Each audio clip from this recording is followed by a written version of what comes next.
Just the two of us. We're just kidding, everyone. There are two others here tonight. We are missing one, but hello, good evening. It's Sunday night, and it's a Pathfinder night, and well, we left off with a comatose Trojan and his men who are not comatose, but basically them having a potion thrown at them. But let's maybe talk about how we got there. So, you guys, um, right after collecting yourselves after descending down the pillar of light into what amounts to the basement of the Acropolis of the Thrall Keepers, you were ambushed by a half dozen Red Mantis assassins. Um, like most other things that you've battled to this point, they were no match for your absolute pants shitting tactics, and you were the six of you plus no, just the six of you, because Araloth was instructed to go back upstairs. That's right. Six of you cut the six of them down fairly easily. You guys just kind of left all their shit there, and we'll get back to that in a second. But um, a bit further exploration before moving out to the north revealed, thanks to Trinia, that there was a secret passageway behind a massive, humongous big, as one Ilya Brizgalov would say, stone plug that was stuck in the wall. This gave Reef an idea, and Reef pulled out his feather token of the ram. I think that's what it's called. They're close enough. And yeah, a giant battering ram was produced from this token. And once Trojan and his men arrived on the scene, you guys made short work of recruiting them to help you with this task. So you all picked up the battering ram, and thanks to a lot of work and some DM fudging, you guys managed to break through in a relatively short amount of time, uh, allowing you to explore the secret room to the east, beyond the plug. So you did that, and you pulled out a whole bunch of valuables, um, including a cloak of resistance, a whole bunch of scrolls, sustaining spoon, some costume jewelry, a really nice looking holy symbol, bottle of air, decanter of endless water, um, a beastbane dagger, and the scabbard of keen edges. Took all that with you. You later found that some of the loot from the Red Mantis assassins had been taken by Trojan and his men, mainly because one, you left it there. Two, there was no offer to any of the spoils in the secret room after they assisted you in getting in there. And also, they just didn't have like the utmost amount of respect for you all just yet. But at any rate, you guys continued on, exploring to the north, finding a room with a massive stone globe that was being held up by a set of three immovable rods. Um, you guys, or mostly Theo and also Reef, studied the globe, studied like the decor of the room, including the fact that the ceiling had been painted to look like the night sky. And after focusing on said constellations in the sky, Theo touched the globe and was teleported inside of it. He was left in a state of suspended animation as he was hurtling through the void, um, but eventually managed to find his way out. And in doing so, he obtained the Thrall Keeper's mark, gaining it on his right hand, which allows him to cast Dismissal for the next week, once per day, as a spell-like ability. As Trojan's men caught up and walked into said room, uh, literally as they were setting foot in the door, Reef got himself inside of the globe. Same thing. Um, didn't take him too long to escape, and he decided to take the mark on his left hand, which is going to allow him to summon some nasty monsters for the next week, once per day, as same with Theo. And you both gain a significant saving throw bonus against anything to do with mind affecting stuff. Then you guys decided to hatch a plan that seemed ill-conceived but ended up being very funny, wherein you essentially tricked Crojan into going into the globe, kind of preying upon his hubris, perhaps, or just really just an unwillingness to let you guys, you Shamek, get one over on him. Um, so you told him exactly what he needed to do to get into the globe, but you guys did not tell him how to get out of the globe. And he went in there, and his tiny barbarian pea brain couldn't assist him in getting out of there. So his intelligence was reduced to 0 before he was unceremoniously ejected from the globe in a comatose state. He did gain the mark, but again, he is significantly worse for wear than the two of you that went in there. To be fair, we didn't quite tell him exactly how to get in so much as we tricked him in. And by we, I That mean is true. Theo. No, I'm pretty sure the bards were also a part of it, especially Reef. You It's guys, just a bit. you guys showed him enough to get in there, and none of what needed to happen to get out is what happened. Sin, I just want it clear that he did not go in of his own volition. I would say partially he did, because again, he's not gonna want to let you guys get one over on him.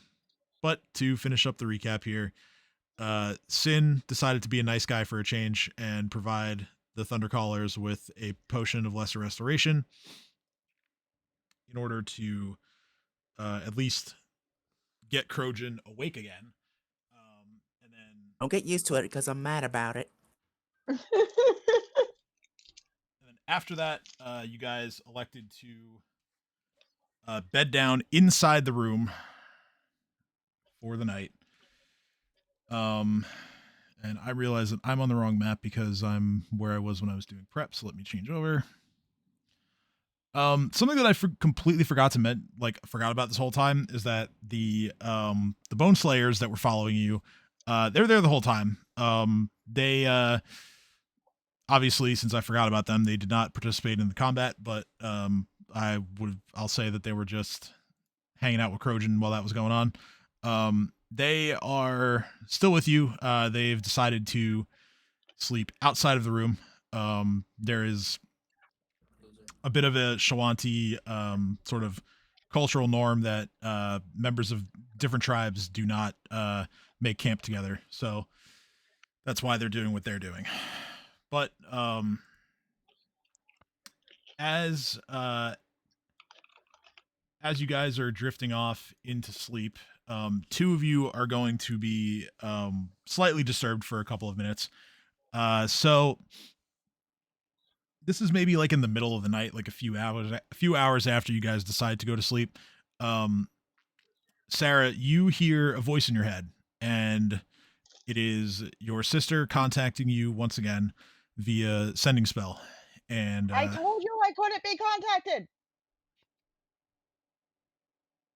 Hello? What? Sarah's yelling at her sister. Like, I told you I was out of contact. Oh, well, she's not listening, and she's going to deliver this message, and she says, "Hey sis, me again. This might sound dumb, but I definitely think I'm being watched, and I suspect it might not be the Queen's goons."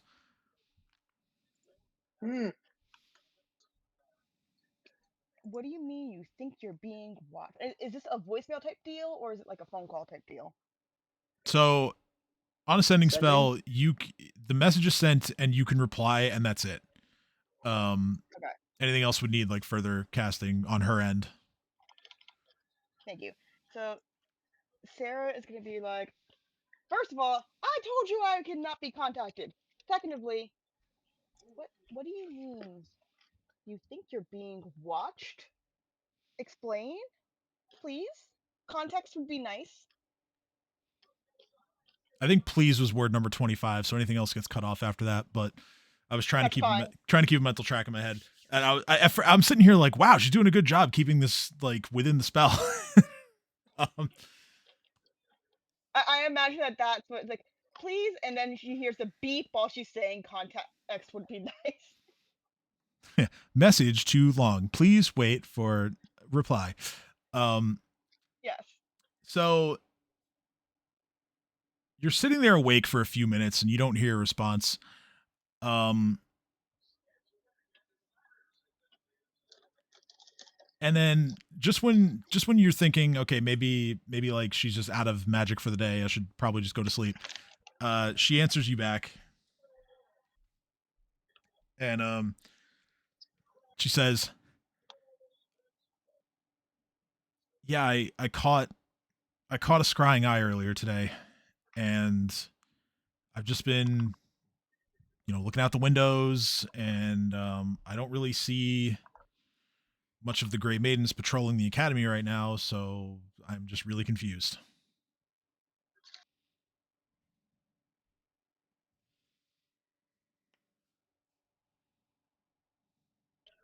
So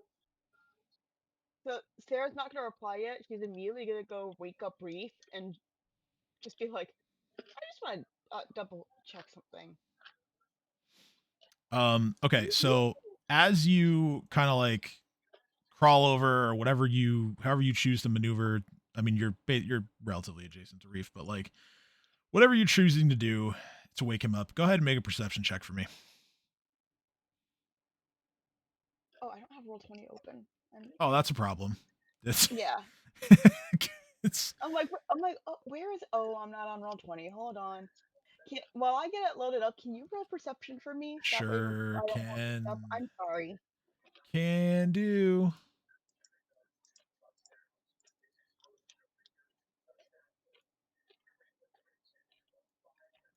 Oh, he's trying. Okay. It's a 12. So, given how dark it is, you don't see, just out of the corner of your vision to the right, Sin's eyes shoot open as he is the recipient of a message as well. Familiar voice to you, Sin, of course. And it simply says, "Greetings, brother. Oh, fuck no. I hear you fled the city to spread your scourge elsewhere. No matter. I'll take great care of what you left behind."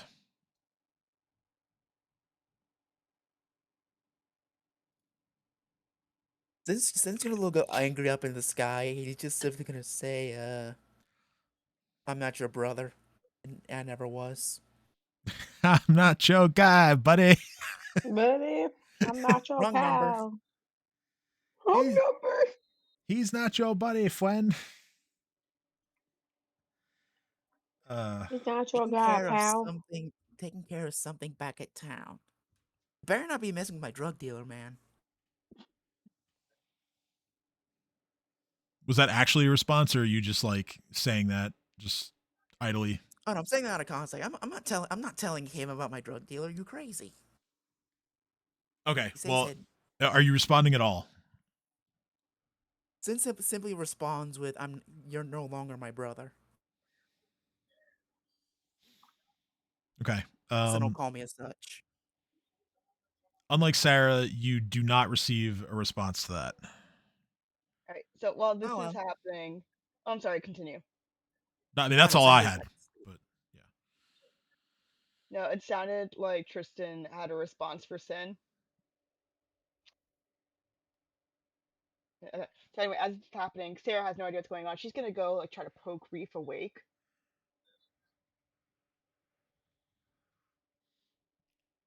okay.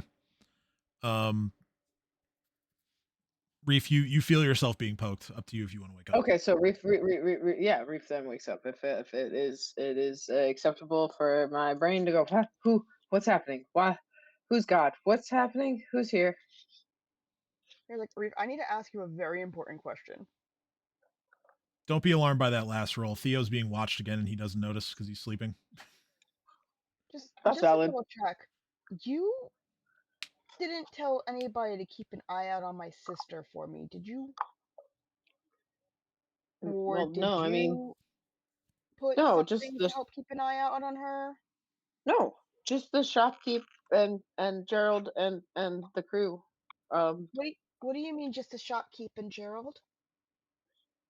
No, I didn't tell them to watch out for her, like go looking for her. I just said like if they hear of anything or know of anything that they know that the shop's a safe place to people that we have worked with might try to escape to. So if they see her, to let her in. That's Would all. any of them have put a scrying stone on her? Or a scrying No, eye on her? no. Maybe Gerald has powers. Gerald has powers. Do you have a way to reach out to Gerald and check, please? I can fly.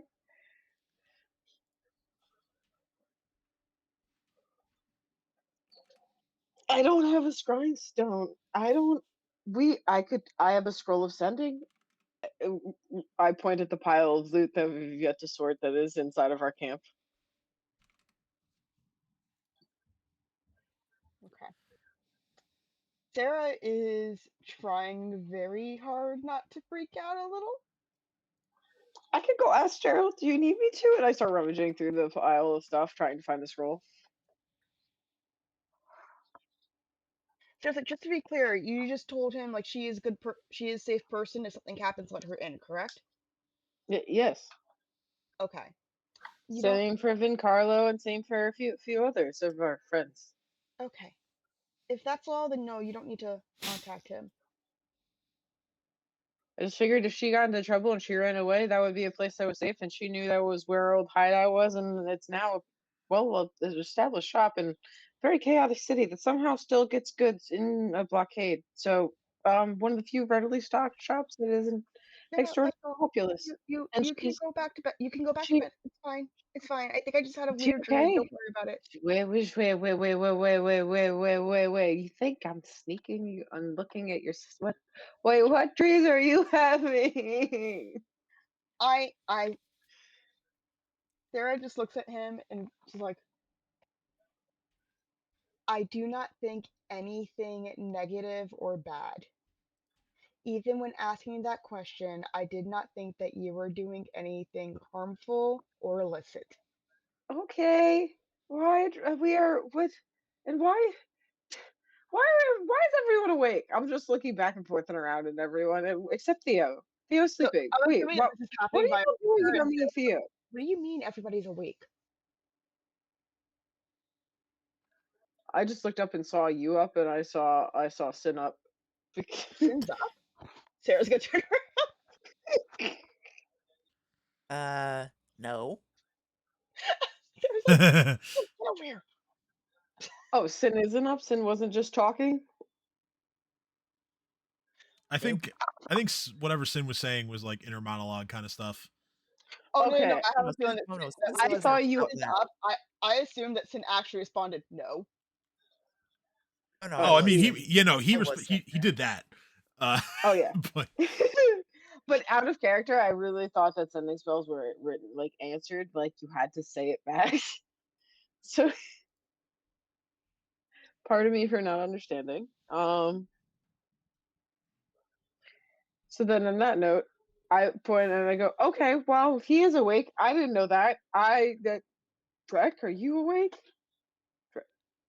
Theo's asleep. So he kind of just going on here? Drek kind of just rolls over towards you and just says, "I am now, Your Majesty. What's going on?" There's scrying stones somewhere here, and we need to find them. Sarah is having instant regret. Okay, so since all of you want to look for things, go ahead and roll perception. Sarah doesn't want to look for things. Sarah's having regret. Okay, well, Sarah doesn't want to look for things. Maybe I was projecting what Reef wants to do on everybody, and I apologize for that. But yes, I was brought out of sleep. I just wanted to check to see if it was a safe person checking in on my sister and not something I had to be worried about. And absolutely should be something you should be worried about. 24. I'm not watching your sister. Okay, so Sin rolled the highest, so Sin's going to get the information. So Sin, a few things. First of all, you do notice a little scrying thing that is like hovering directly over Theo's face. He's fast asleep. Second, you sit up and there is a slip of paper at your feet, and you notice as you look across like beyond the globe, that Crojan and all of his men are gone. Um, And you good riddance. you open the slip of paper and it simply says, "Thank you for the potion. Crojan tried to wish you uh a good journey to wherever you're headed next, but he couldn't form complete sentences or words for that matter." For context, I rolled a 2 on the lesser restoration potion, so Crojan walked out of there with the intelligence of a feral beast. Um, he'll recover over the next several days. I'll be honest with you. I'll be honest with you. I hope he doesn't. I hope he doesn't. Okay, Sin. So Sarah has no idea what's going on. She's just like, Sin, you're up. Get over here. But What do you want, Sarah? Can you think of anybody who might want to spy on her loved ones who is not the queen? After Sarah says it, Sin looks his eyes widen and lips no. So I'm going to ah. by the way, So no, I'm going to Sin, sense you don't. motive because something sounds off about that. No, Okay, so that go was ahead too. and do that. Sin, you don't see any other scrying devices besides what you find hovering over Theo. Um, and if you are telling the truth to Sarah, roll diplomacy. If you are lying, roll bluff.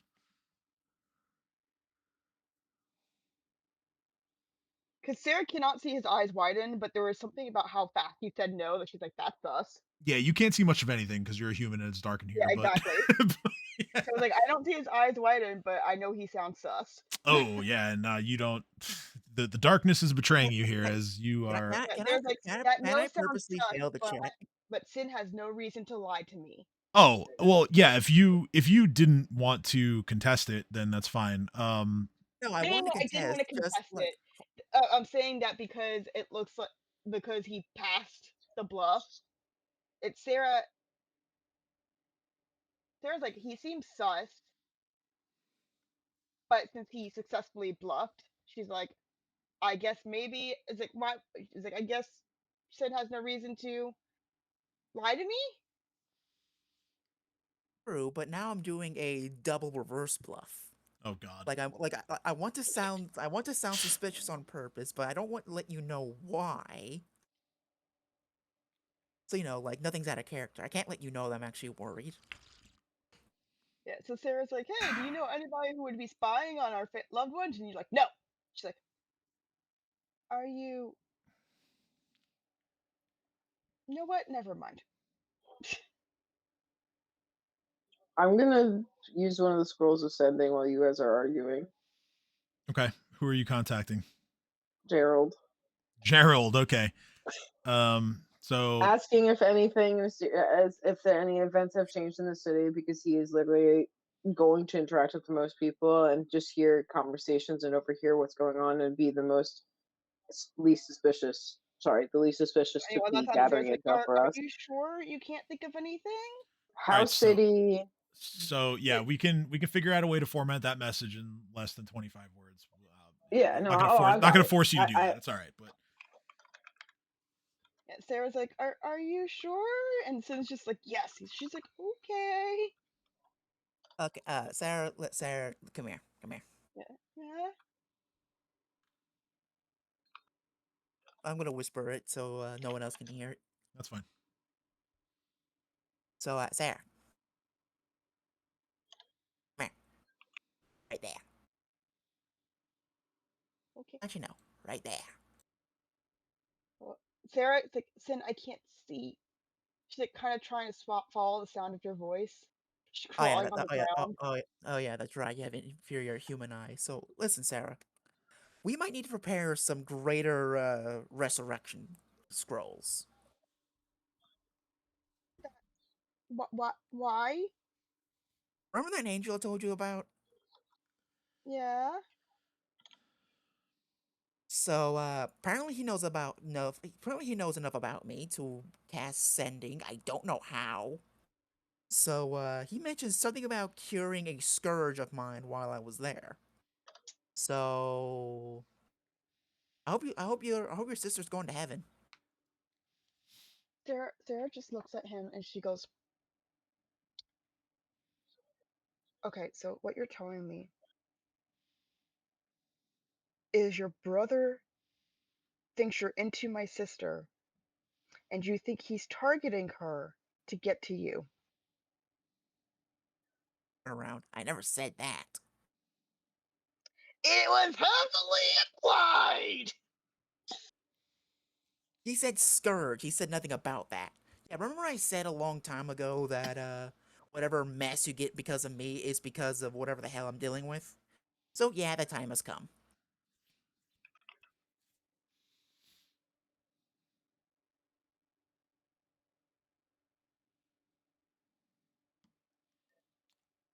So that time's come. Reef is sitting up after sending off his message to Gerald Okay, and looks so at you Finn know, and goes, "So you are acknowledging that you need help?"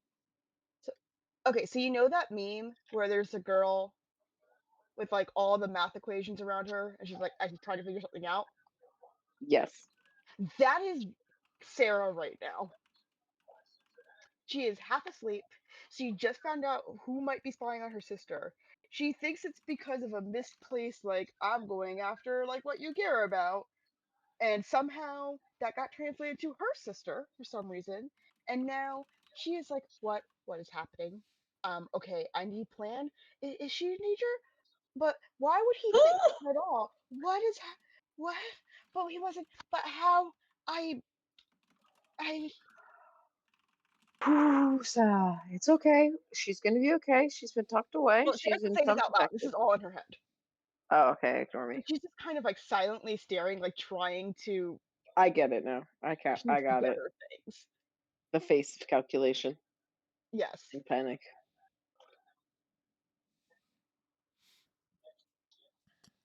Well, that's what you're associating with me, I guess. I don't know. I just walk away. Jesus Christ. Yep. Thank you. So Reef, I start whispering to him while Sarah's just just contemplating her life now. Sarah's contemplating her life choices.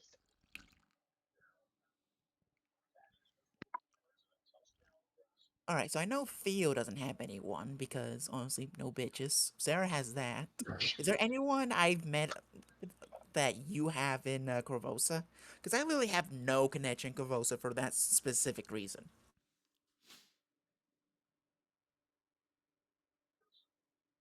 Thank God, Reef. Uh, Reef is hearing George's voice in his head while you're talking to him and is looking at you like a fucking toddler in a stupor. He's gonna look at you and go, "I fought hard enough, and to the point I heard George, the city's still fucked up, pretty rough. No refugees yet. They're not made in self-control. Sister is good to come to house if she needs for refuge. He says, hurry back, stay safe. What do I need to think hard about? I had voices in my head. Have I ever came across anybody that you know about? I mean,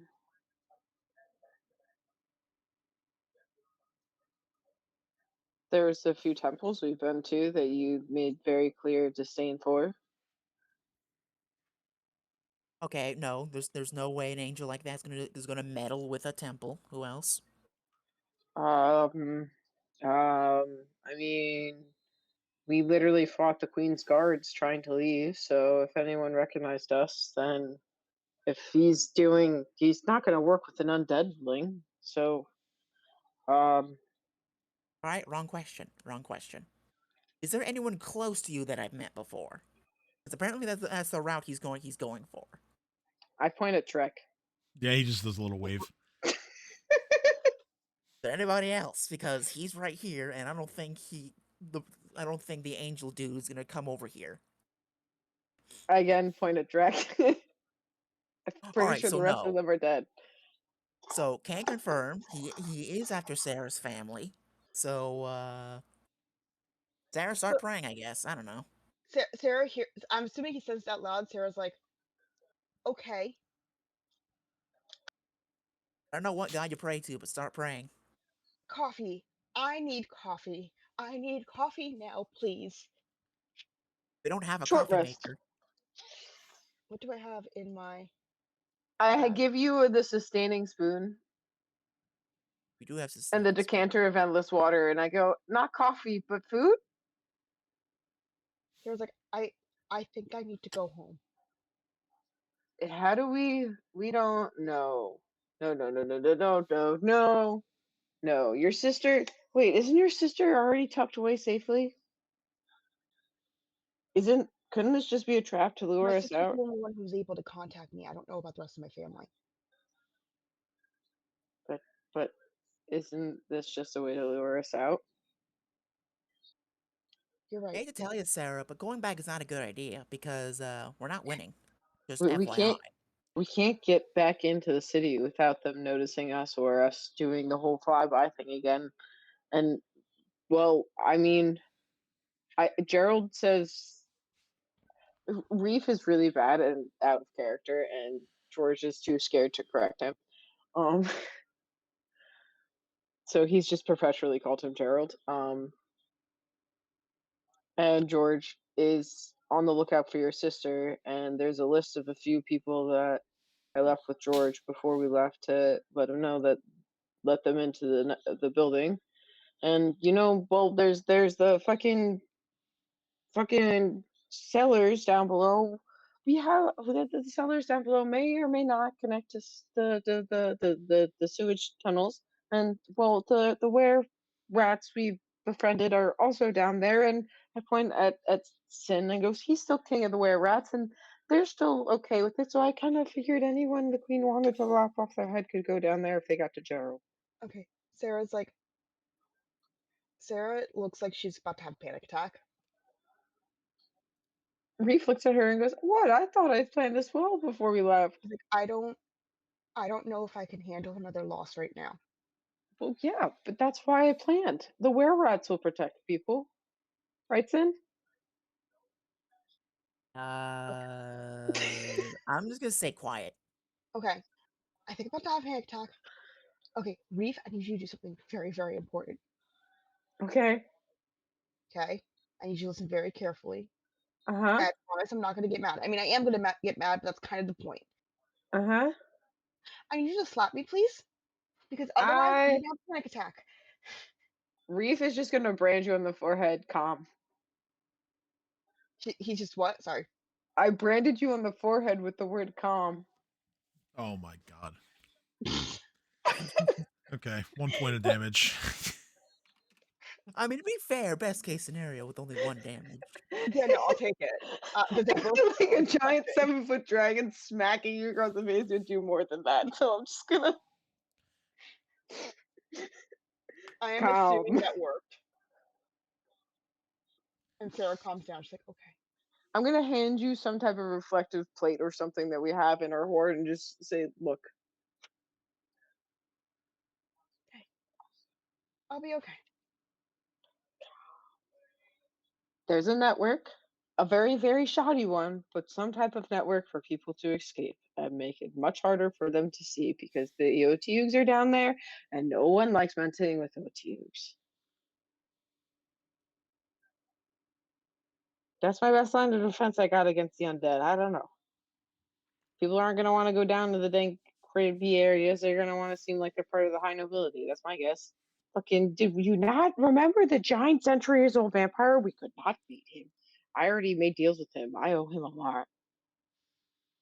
Reef is just lost in a stupor, And looking Sarah into the distance. just whips around and says, what do you mean you made deals with him? You were there. In exchange for We our fucking safety. weren't there. What the fuck are you talking about? Because remember, everybody left the room at that point. I know. For our safe passage, I may or may not have made some deals and offered my servitude in the future for a You did one-time experience. a one-time experience, not my soul. You did what? I bartered for our safety with a centuries-old vampire for the services of our Hoard for a one-time So he service of already guaranteed our safety.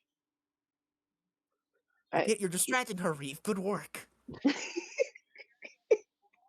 So Sarah has gone from panic attack to pissed without Reeve slapping her. Good job. You asked for it. You obliged. She's like, He points at the brand on your forehead again and goes, "Remember?" Sarah like slaps his hand before he does that. Like, no, you're not calming me down. What do you mean? You make deals with an ancient vampire? Well, I mean, At the, he eh, scared me. I eh, haven't ever been scared before. Do you not know what fear is?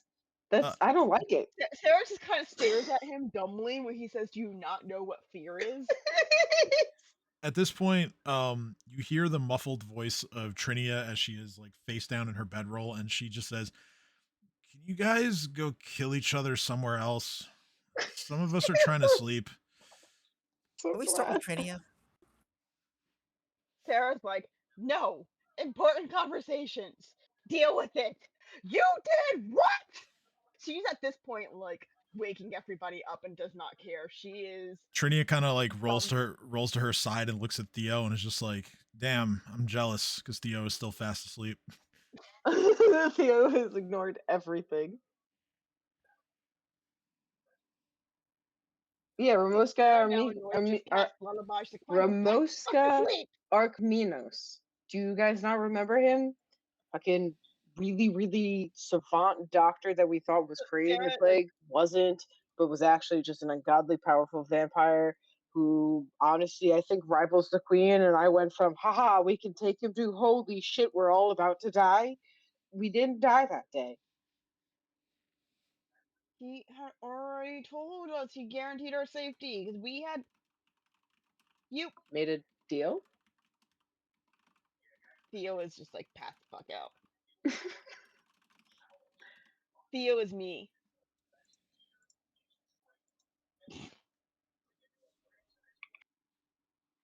Like me IRL, not like me Yeah.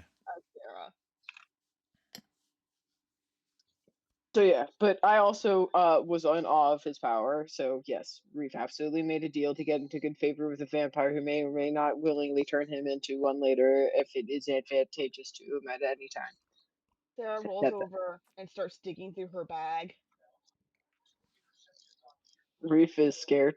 Reef is now hiding behind the hoard of stuff that we have in the middle of the room. And as she's digging, she's just like, "Fuck!" I look at Trinia and I whisper, "Sorry."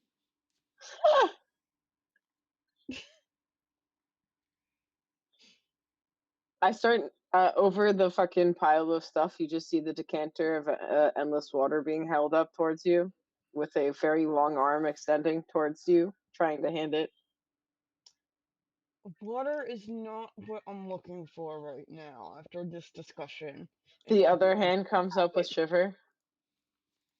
That will keep me up. Both hands disappear behind the pile.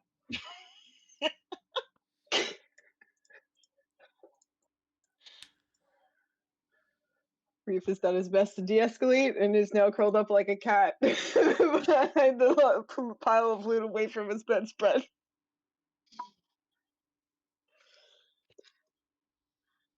That's what we are. That's all dragons are, just big cats.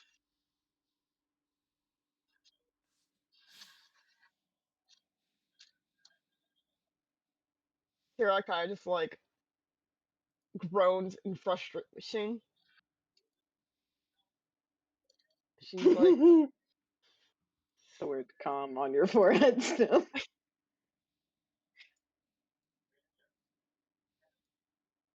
It's only there for the next day. wait, hold on. Sarah just remembers it. Goes, "Hey, give me back the water, please."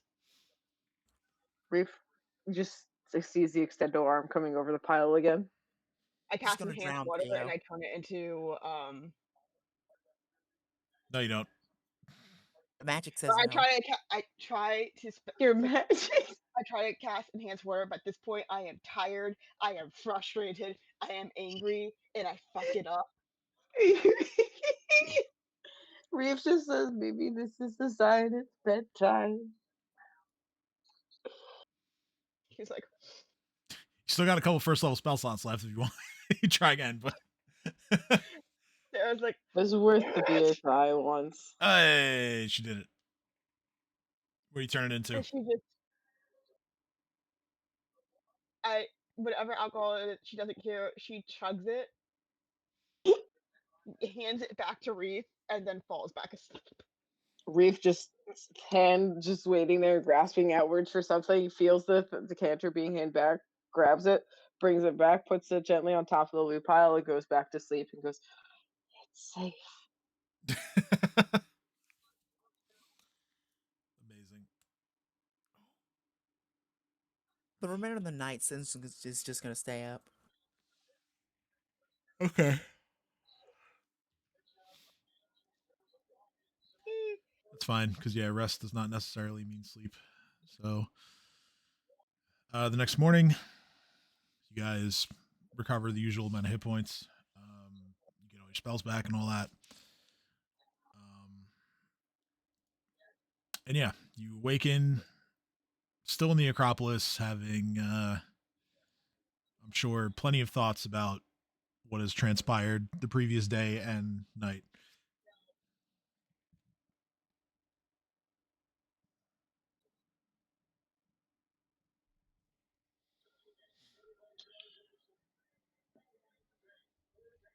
I did not process what you said because my mic broke up.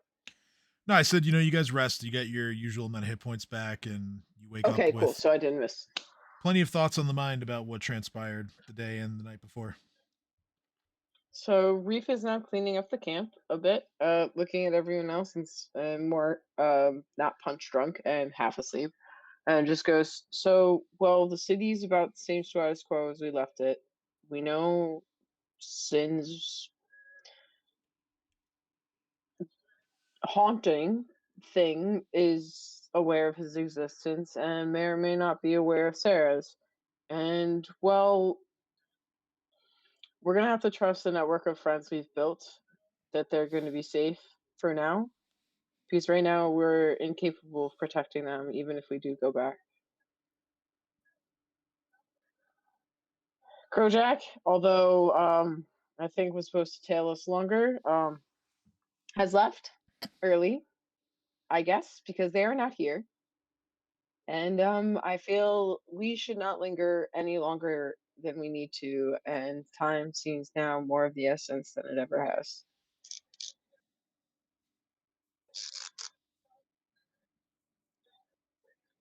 Sarah just glares at Reef and is like, I'm still mad at you. But I mean, yes, I expected that. That's okay. I pat you on the head from far away. Also, Tim, am I at full HP now? So I had already added hit points on before all this. So what you see now is what you Appreciate have. you. Got it. Thank you.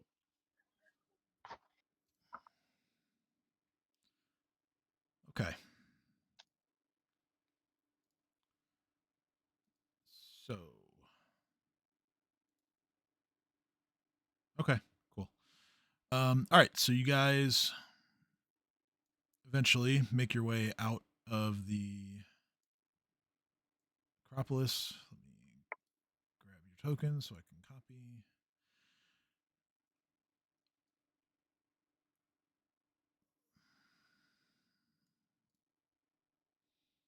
Move you to the bigger map of the Cinderlands real quick.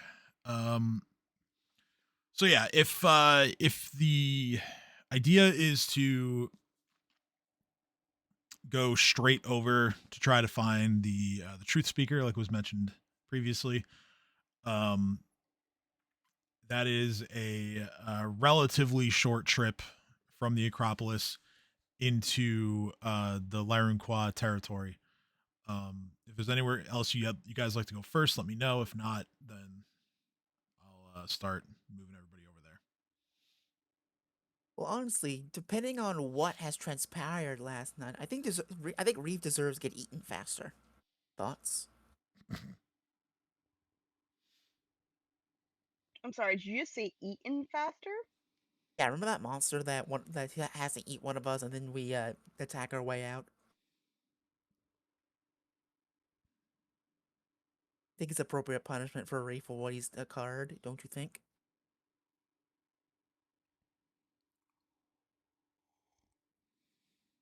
Sarah's like, well, I mean, to be honest, of all of us, it was either going to be you or Reef that has the best chance of getting out anyway. Exactly. Reeve's leader, so any harsh consequences has to Oh, fall on now he's Reeve. leader. Yeah, he's the one wearing the crown. Okay, so now he's the one wearing the crown. Yeah, I point to Reeve with his little dinky crown. I'm sorry. Didn't you just, weren't you saying that he handed over the crown?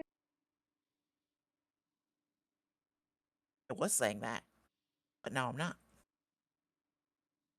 Yes, because now it's convenient. Yeah.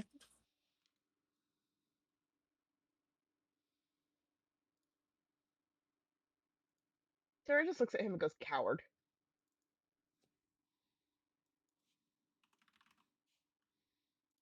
I was like, I'm trying to do it.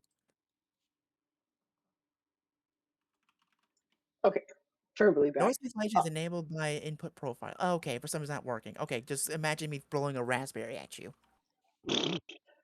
So here's my take. If you guys want me to be eaten by a dragon instead of going to talk to truth speakers, we can do that. Reef props up the crown on his head again. Sarah is still a little bit dazed from last night, so she's like, whatever the fuck you guys want to do, I'm good with. Which one's closer? Alright. So Uh, Wolstendermoor's hunting grounds is right down here. Flame. Ooh. so like I said, the Lyrune-Quah territory, which is where you would need to go to try to track down the truth speaker, is practically right next to you. The hunting grounds are a bit further away. Probably take you about a day to get there. Um, let me do a quick measurement just so I have that in mind.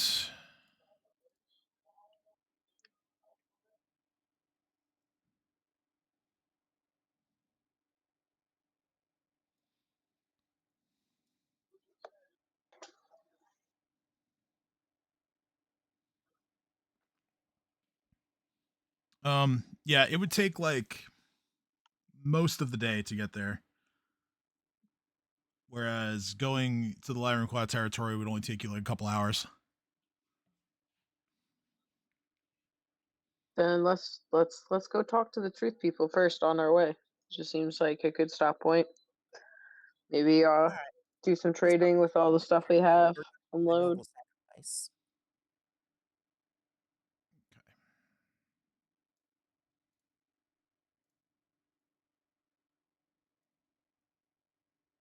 All right, so you guys start traveling along.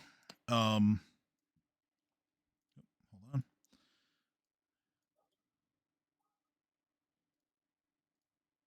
There we go. There's all your tokens.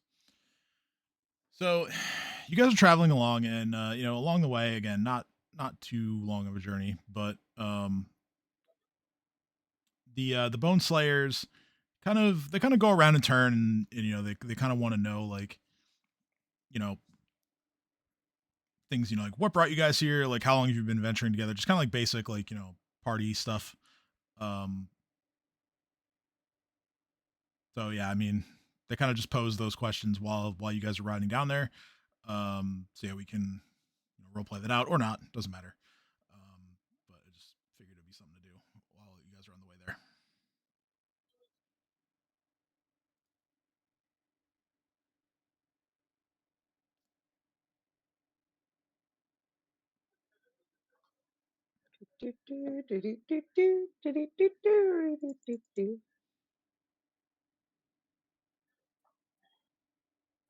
I give shot there.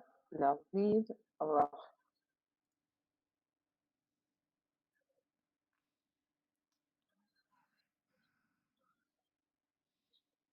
Sorry, just making sure that I have the right Sirenscape tab open.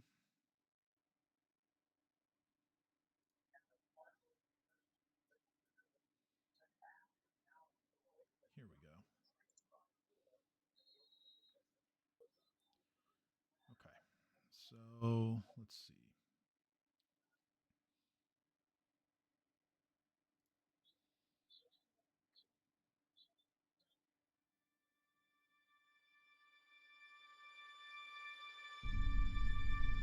Oh yeah, that's right. I have notes, so I've been writing down my notes.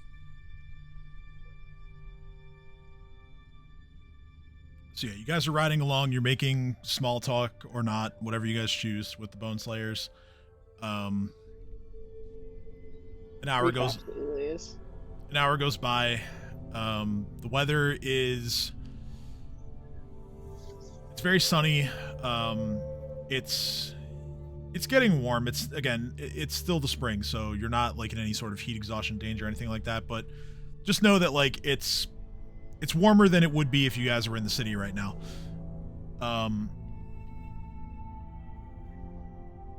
Wide open landscape. You see some outcroppings, lots of like large stones that are kind of just randomly placed about the scenery. Some plateaus, a stray tree here and there. And eventually you guys make your way to the south. Still moving on. Let me actually move your tokens. And off in the distance, you see a group of 4 young women standing on top of one of the plateaus that I mentioned. Their clothing is kind of like ranging from like snowy white to kind of like a sky blue in color in different places. Very much dressed in like traditional Shawanti garb and all that, but slightly different clothing items, as consistent with their tribe. So you see like different types of tattoos compared to what the Bone Slayers have. These women have tattoos that kind of resemble the moon, as you might expect. So you know you're in the right place. And let me cut the music because they're going to talk to you now, as the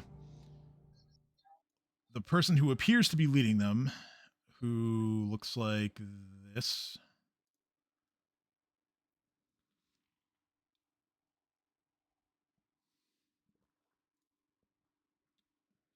She yells towards you the following. And if you don't have Sirenscape open, please open it so you can hear things. I have it open. Hooray. Make it a little bit louder so you guys don't miss any of her words. Okay, here we go. Why do Shamek dare approach the site sacred to the Lyrune-Quah?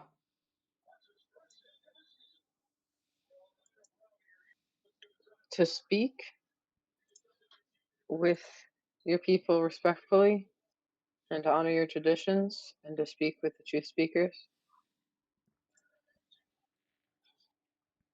We mean no ill will. Reef offers some food and some of their like gear that he's accumulated for himself as like a symbol of like, I mean no harm, here's stuff. Because Reef's bad at actually communicating. Okay. True Seeker Akram will arrive with the rest of the tribe in a few days, but I am worried that the pilgrimage will need to be rerouted. Oh, hold on. I don't know if that was the right thing, but anyway, yeah. So she does mention that truth speaker Akram, clearly she's speaking about him in this way. He's alive, which confirms that Thousand Bones suspicions that he might still be alive.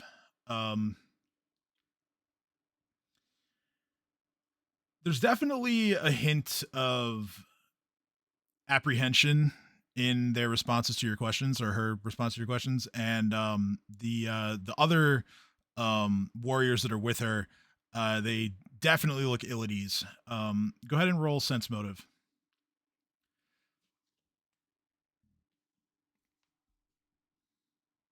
I am good at these.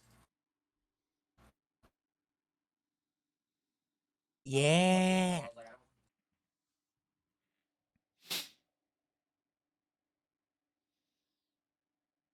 Okay. Sarah, you know that there is definitely something troubling them that they're not letting on.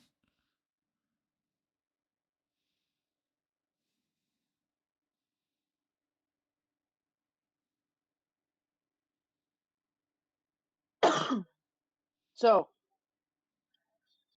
only Sarah knows that, though. Correct. And Sarah, you know that it could tie into the whole thing she just mentioned about the truth speaker riding into to meet up with the tribe, but also like the very last thing that she mentioned is that everything might have to get rerouted, and that's something that in your mind you kind of just key on. I think Sarah's AFK right now. No. Well, I would assume that Sarah would press that, and Yes. she would ask why this might have to happen. So I'll go ahead and just play the next voice line for that. A fearful monster has taken the House of the Moon as I its was lair. muted. We have already lost several moon maidens trying to drive it out. Please, would you be willing to help us with the Red Reaver? Yes. Wait. Is that the monster that we need to feed Reef Wait. to? Wait. Yes. It is Isn't not. that one of the trials? Oh, it's not the same Reef monster. It's Reef not and Sin it's are not both excited. not the same one from Skurak's legend. No, but the leader can describe the general appearance of the Red Reaver to you all, and I didn't get a full body for this one, but Oh dear. it looks like that.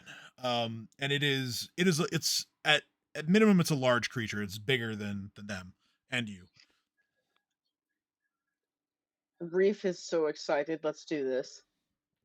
But yes, Sarah as, looks at Reef and just goes, "Good luck, buddy." We can kill two birds with one stone. If we feed Reef to this thing and kill it, we'll get extra points.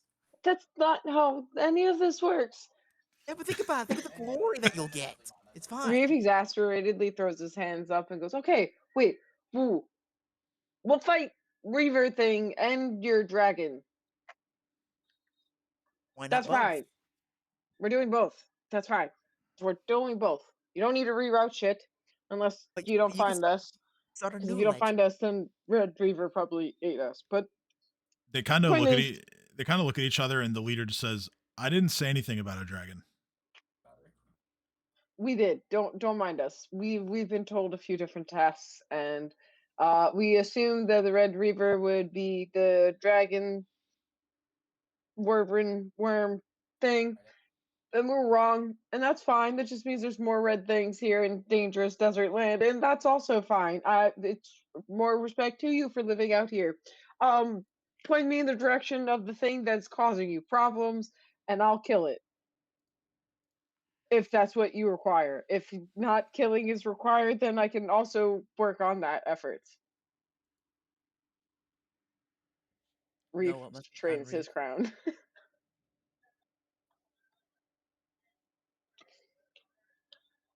She says, "Well, yes, it's in our sacred ground, the house of the house of the moon."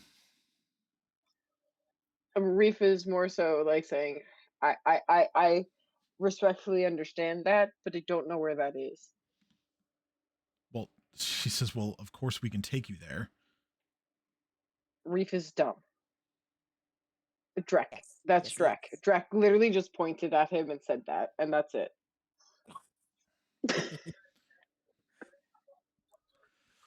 Drek kind of looks up towards them and just goes, "Don't mind your majesty. He has not had his coffee." Thank you so much. Thank you so much. Reef looks exasperated. Like, not much sleep. Better introductions later. We help. Thumbs up. But she says, wait, hold on, you're a king. What are I you kind of look at what are you the king of? Who do you rule over? Why are you out the here? Horde.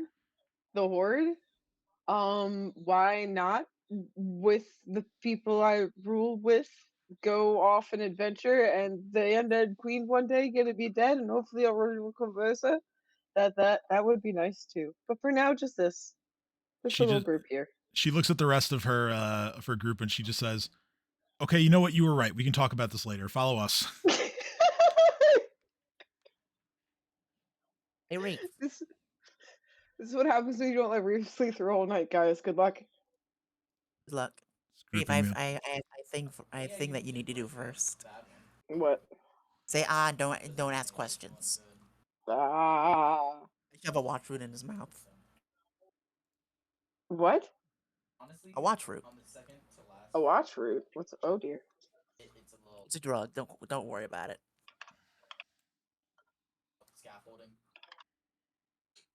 And after you shoving know. one into his mouth, I'm gonna start chewing one too. Okay.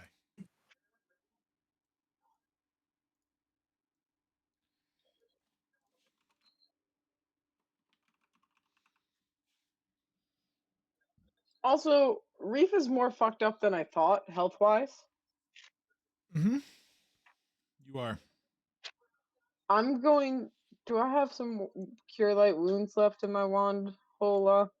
Hello, wand. Where are you, my item? Probably. Hello. I have so many hiccups. Understandable, seeing the fact that Sin shoved a watch root in your mouth.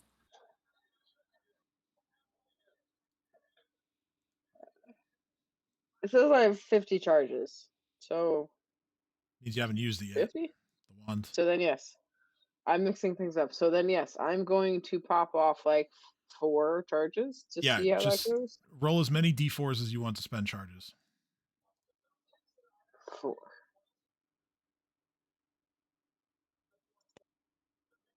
Okay, so that'd be 9 plus 4 is 13. And how much is it? Ooh, I'll do another 4. Okay. It's 15. Your ones are not good, Reef. I have one more. Another 11. So 12 charges down. I am working on it.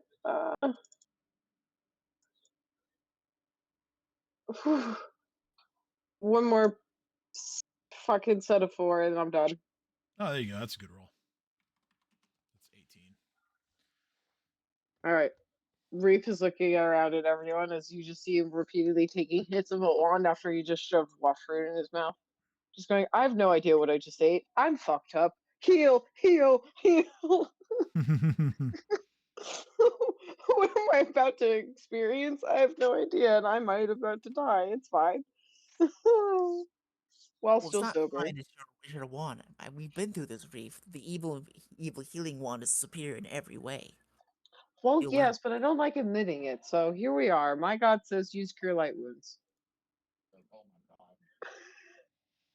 Oh well, it's your money you're wasting, not mine. Well, yeah, I know. I felt that. I wasted yours quite a lot.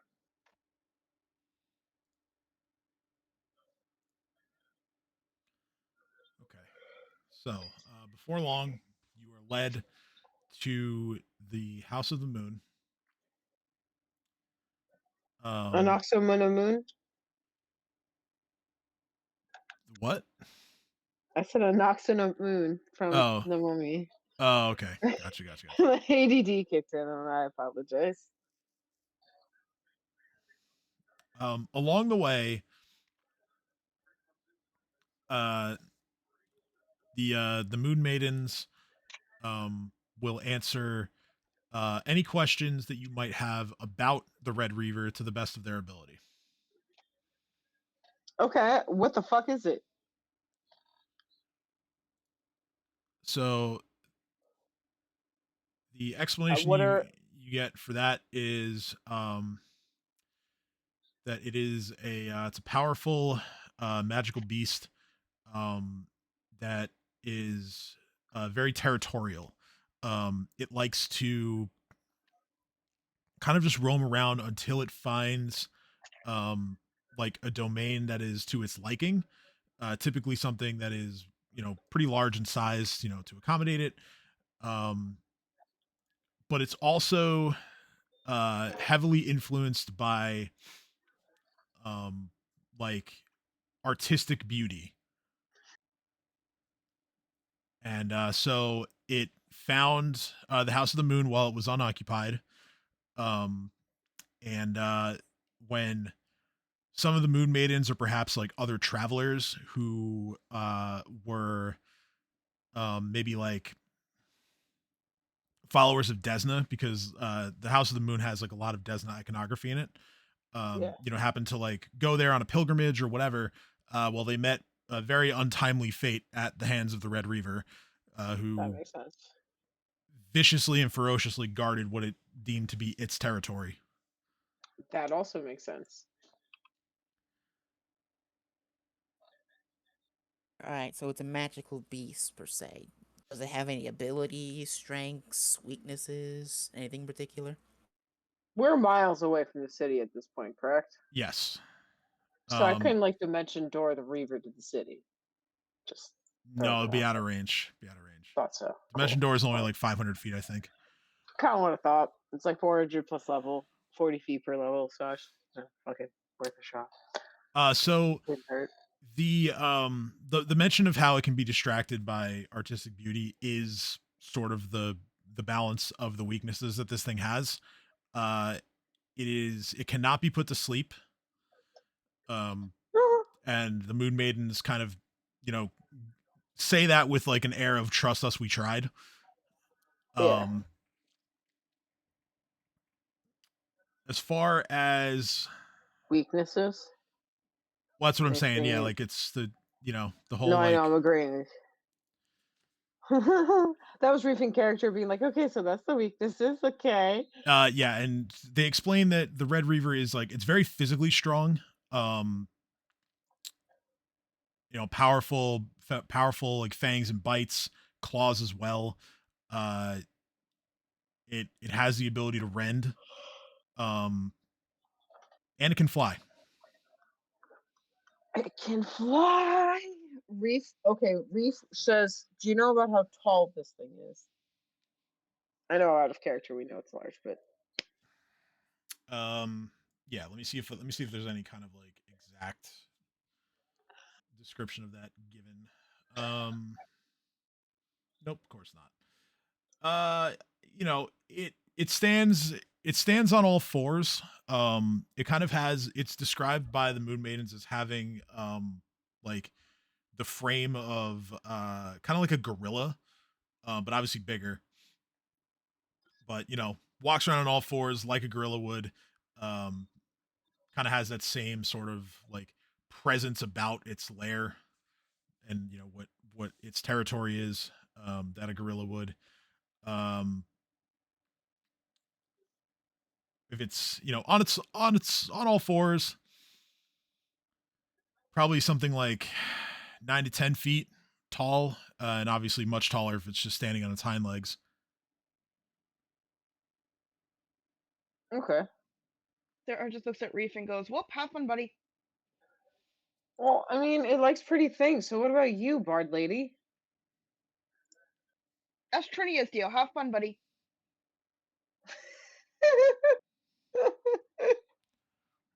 Trinia's eyes go wide, and she's like, "Well, hold on a second."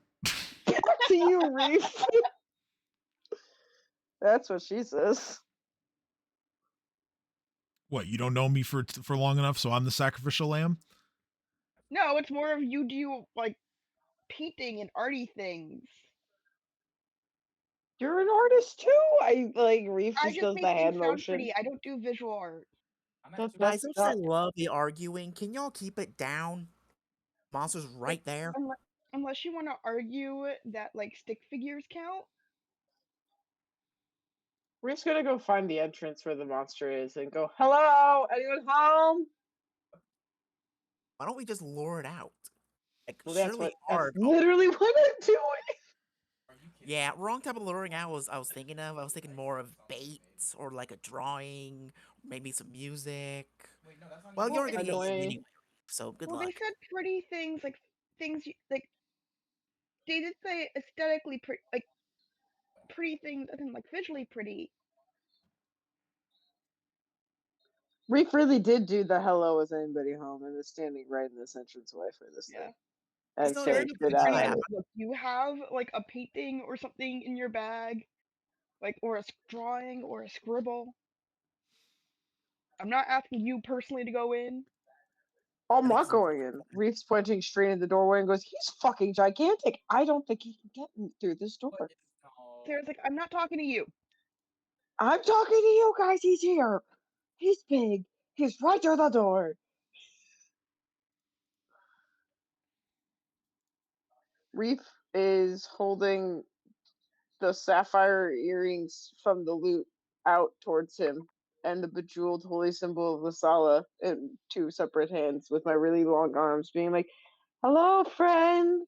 Trinkets? Shiny trinkets? You break those, you owe the Hoard that much amount of money. Okay, fine. You told me to lower him out. Reef's just like yelling over her shoulder, whisper yelling. TM, help me. Sorry, I was sending a better picture to the group chat of the being. Oh, I appreciate it. I'm just I'm Reef in gonna die. danger. Danger. My only hopes is he can't physically break through the door. Okay, not what I was So So thinking he looks I hope like, you have but backup interesting. character ready, just in case. so to describe the House of the Moon to Reef, since he is now standing in front of it, um, His backup character is Drek. It is. terrain wise, you guys are located in some foothills. And the House of the Moon is a silvery stone shrine that is 2 stories tall. Um, the stone itself has been smoothed over by ages of wind. Um, or I'm sorry, the stone that is surrounding the House of the Moon itself. The House of the Moon, the stone that makes that up, is unaffected by the passage of time, basically. Uh, the the exterior of the building kind of shimmers with a sheen that's a little bit reflective. And though you can't see it now because it's broad daylight, it kind of reflects the moonlight to kind of give it like a radiant glimmer. Um, the opening at the ground level to get into the ground floor is I should have said 2 floors rather than 2 stories because the opening itself is 30 feet tall. Um, and the sides of the archway are framed by long peacock-like tail feathers that belong to some kind of immense creature that is from a bygone era. Um, let's see what else. What else is relevant here? The where the wings of this creature might be kind of furl to the left and the right. They fan over 2 side towers attached to the central spire, which rises to a height of 100 feet. And above, there is a silvery sphere capping the central tower's peak, as if the moon had fallen out of the sky to become impaled upon the steeple. The entire building is, as I mentioned Desna before, the entire building is suffused with her grace.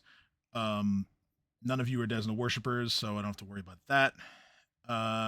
And let's see. I think that's it for relevant details of the structure. Um, and what you can see inside is yes, there is a giant red reaver inside. Um, and it is just in the middle of the room, kind of just circling around. In beyond it, rather in the back corners, you see um, just multiple piles of bodies. once belonged to moon maidens that came here to face the Red Reaver and did not leave with their lives.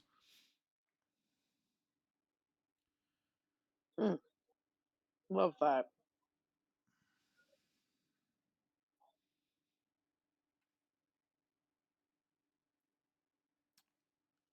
So,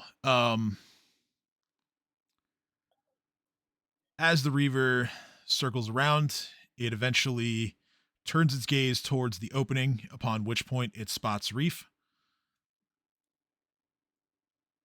and it immediately rushes towards the opening to protect its territory.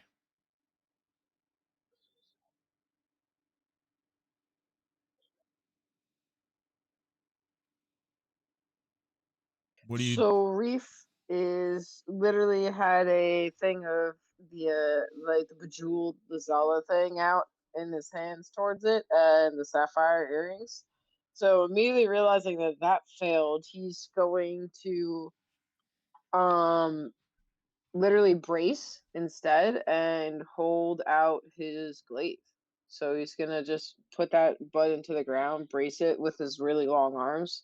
So he's outside the door, but that glaive is gonna hopefully catch that thing in the face as it tries to charge him and get stuck in the doorway. Okay.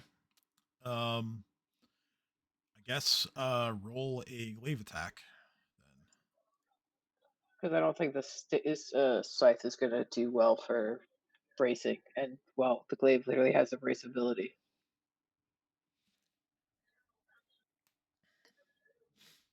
So the Reaver charges, as I said.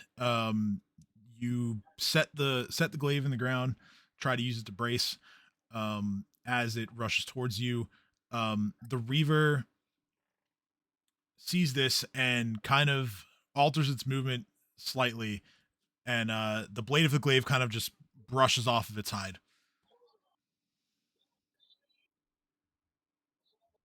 And Okay, upon so he saw me not coming in and didn't want to impale himself because the whole point is the okay. Cool, cool, well, cool. yeah, no, like I said, he charges and Smart monkey. let's see here. With its reach, it stops just before the door after avoiding your glaive setup there. And oh, hello. It bites you with a critical hit. You suffer 35 points of piercing damage. He's like under us, dude. Could be worse. And let's roll some initiative. As this happens, can I roll rage? Yeah, I think above ground is better. You can rage while watching what goes on in this first round, yeah. Sweet. Or what the charge at least. Not to Also, the watch route, I forget exactly what it does, but I'm pretty sure it gives a +2 to initiative. Yeah. Yeah, that's kind of what there were no numbers given, so it's kind of what I've been doing is just +2 to initiative and perception. I could grab numbers. Nope, the Reaver Yeah, it's also perception. the Reaver rolled shit initiative, which is good for you guys. I know, I have a +9, so at least I'm going before him. That's all I ask. You are, yes. Let's go, baby. Initiative. That thing hurt. 18, let's go, baby. Hey guys, sorry, Alex called because their son came home early. Let's see. Oh, yes, Alex is coming home early. Okay. He's bringing me nuggies. Nice. Oh. I guess he loves me or something.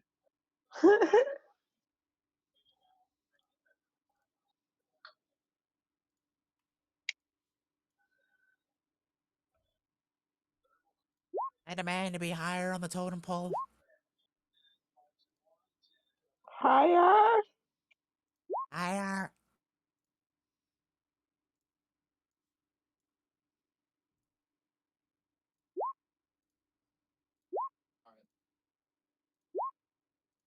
It's a factor.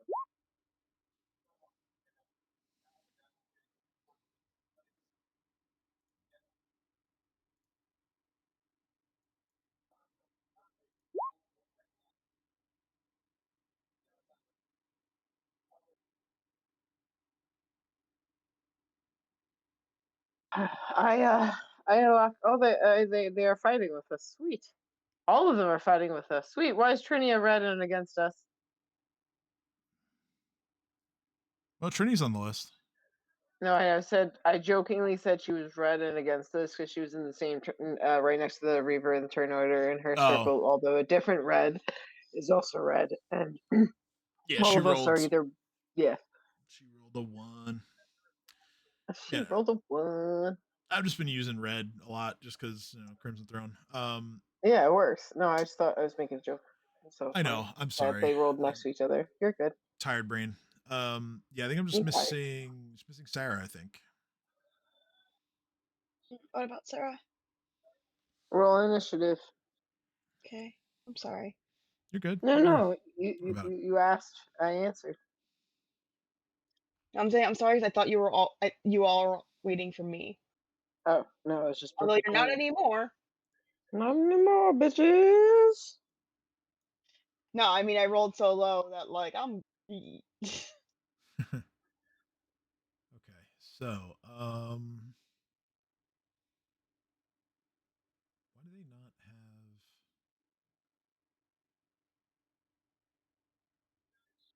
Oh, whatever. We'll just play this.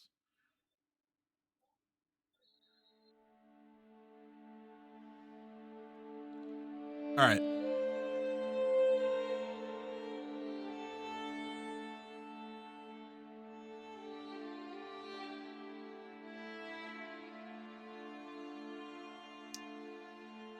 Top of the first round. Can you move me up on the totem pole? I rolled an 18 because +2. Index is higher. Reef should also be higher because you got the root. Damn it! I forgot about that. I wanted to go before Reef. Ta-ha! Last time I gave you drugs. All right, so let's see. Reef goes before that one Bone Slayer. Theo is going to be first to act.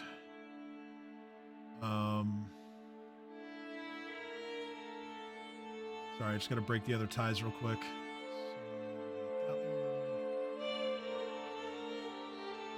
Yep, Bone Slayer going there is correct. And Shrek. This is Dex again. Okay, that's good. All right, we're good.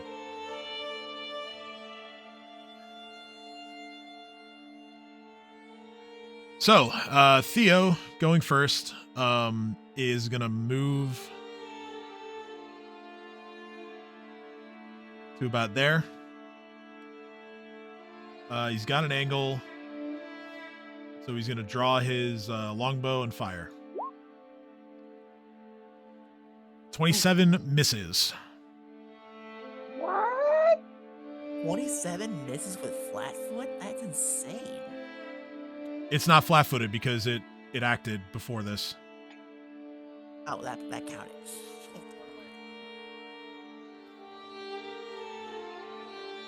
So Theo kind of looks amazed that he missed a target that was almost as wide as the doorway. But sure enough, the arrow just bounces off of the hide of the Red Reaver. And that's going to be his turn. One of the Bone Slayers will run past him to about here. Just do me a favor as far as the map is concerned. Ignore the fact that there's a building below you. This is actually the second floor of the House of the Moon. So like, go ahead and, use the space if you need to, like to put your tokens there, but you're not like inside the building. You're still outside. Sounds about right. Bone Slayer is going to knock an arrow on his bow, his composite longbow, and is going to fire. 19 misses. Reef's turn. Reef is going to look at this guy and go, okay. Two of us can play this game. That's fine. Big Reef. Big Reef. Big Reef is now here. Big Reef has done most of his action economy, but he's just going to get ready and brace again with the glaive at the doorway, making sure it may not get out towards everyone else, but everyone else can still. So Reef's gonna try to stand like here Okay. to give Perfect. more people line of sight, but still block its exit because we're both too large. Okay. And I obviously have used my action economy, so ta-da! Next Bone Slayer will run behind her friend there. She fires her longbow. 26 is a miss. Fucking Christ. Sin's turn.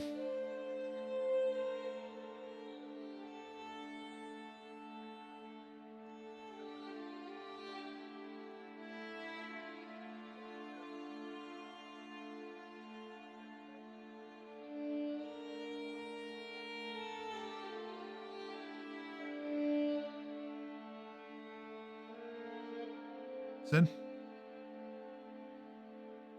Are you muted? Shit. No. I am muted. Oh, you Oh, are. well. Okay. Just saying, like, okay, I got multiple numbers going. I got Rage, I got my trusty Reckless Abandon, I got my Furious Weapon. And with all that, I have a plus 20 to hit. I like those odds. There you go. Fail me now. Whack. 31 hits. Yes.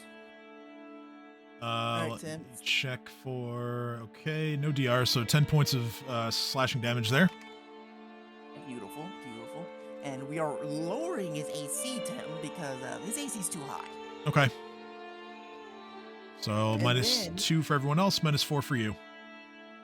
Instead of doing sneak attack, we are going to add plus 20 to this intimidate roll. Okay. Holy shit. Holy shit, indeed. So this is 45. 45. Let's see here. 10 plus hit dice plus wisdom. Yep, that exceeds by more than 10. So Let's go, baby. we'll save against DC 21 now, right? Because did you do your skills? I know you didn't do them originally, so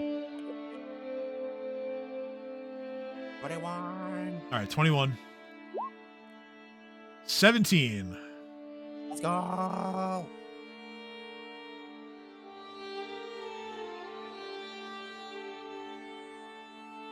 Alright, so I just imagine like Sin stabs him right below his chin and he roars in his face. He may be bigger, but I'm the monster around here.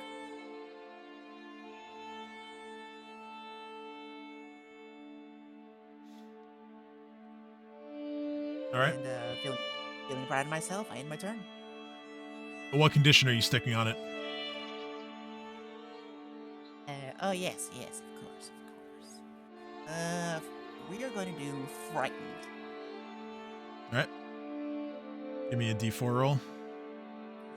Oh yes, because I also get to add that. Let's go. So And then for however many rounds he is shaken for, frightened. extra 1 round. So frightened for 4, shaken for 5. Indeed. Let's go. That somehow does not feel high enough, but it is what it is.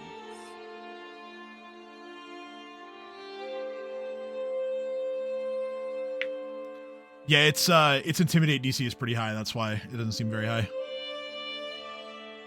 Okay, now one of the Moon Maidens is gonna go. It's funny though, Tim, real quick. What's up? I rolled a 5. Yeah, I see. So, okay, the Moon Maiden is going to move towards the fray. Speed. Okay, the Moon Maidens are pretty fast, so she's gonna get to about here. Sin, you're gonna feel a tap on your shoulder, and she's going to just yell in your ear to duck. I do so. Whizzing past your face is a star knife that bounces off of the Red Reaver and does no damage. I appreciate the effort. It is Drek's turn.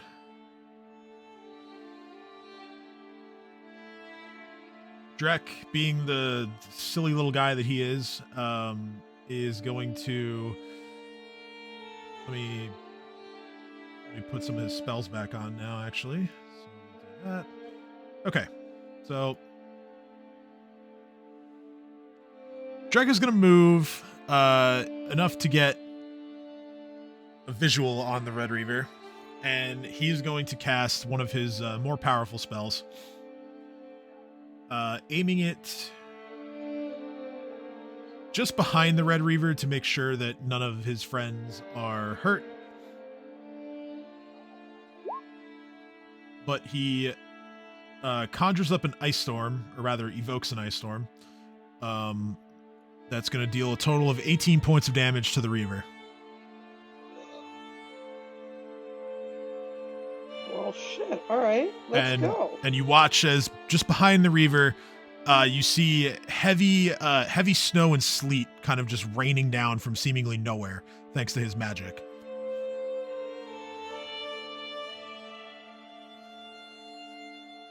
Now we have some NPC turns. Let's see here. They're kind of like not a ton of space to move around here, but a couple of more of the Bone Slayers are going to get to a good enough distance that they can see the Reaver and utilize their composite longbows as they both fire. 17 and 26 are both misses.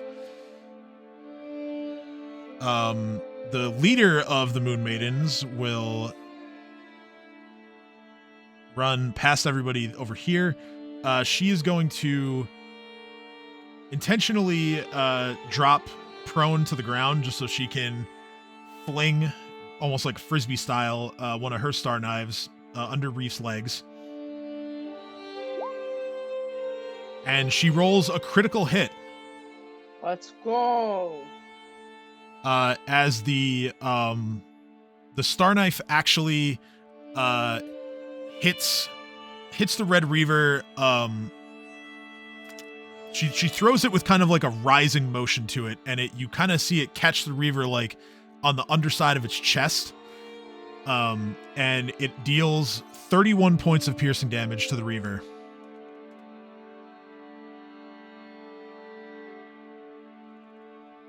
$31 damage. Not bad. Not bad. For its own turn, the Reaver is frightened, yes. It turns around and sees the heavy snow, is kind of confused by it. It thinks that perhaps the ground beyond the snow is impassable. It's going to make a perception check to try and determine whether that's true or not. Natural 20, which is not exactly to its benefit in this case in terms of the combat. So it will indeed retreat, as it should, by being frightened. So Reef and Sin can each take a swing.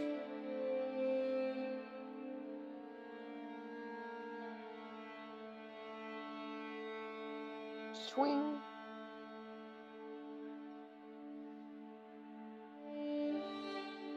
Because the ground, or rather the spell area of Drek's Ice Storm is considered difficult terrain, it doesn't get all the way through it. So it stops about there. Sin, you hit. Let's go. Dealing 13 points of slashing damage, and like I said, Reef, you can swing too if you want. I do. Since I have the glaive out, I am going to womp womp womp womp. That's not glaive, that is blink. 19 misses. Dang it, Reef. And with that, it is now Sarah's turn. Sarah can't see jack shit. You're correct. So Sarah is just like. Actually, hold on. There might be Let me hold on. Okay, you should be able to see now. Yay, Sarah can see. Like, I wasn't sure if that was on purpose or not. No, it wasn't. I did everything except turn on daylight mode on the map. So that's on me.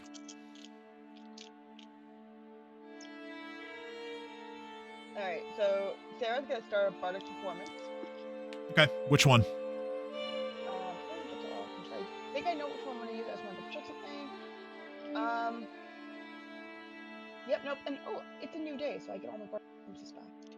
Yeah, you have a full complement of rounds for that. I am going to inspire courage. All right, so everyone can go ahead and check that off on their sheets if it isn't already. It might still be from last time.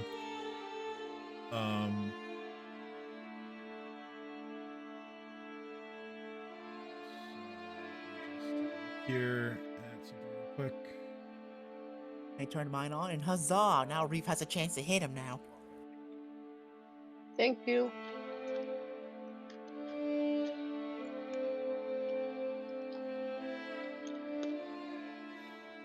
Okay, so that is your move action, unless you didn't want to take a standard, in which case you can move. No, I'm good hanging out here. Okay. Do you want? I inspire courage. I'm like, I'm gonna support you guys from over here. All right. Have fun. Good luck. Is there anything else that you want to do with your standard action, or are you just gonna chill there? Give everybody a thumbs up. All right, sounds good. Honestly, fitting. Trinia kind of looks at you and she says, "Okay, let's see what we can do about this thing." And she's gonna go on the move. I just have to remind myself of how much she can move. 30 feet. 30. Okay, she can't see it, so she will instead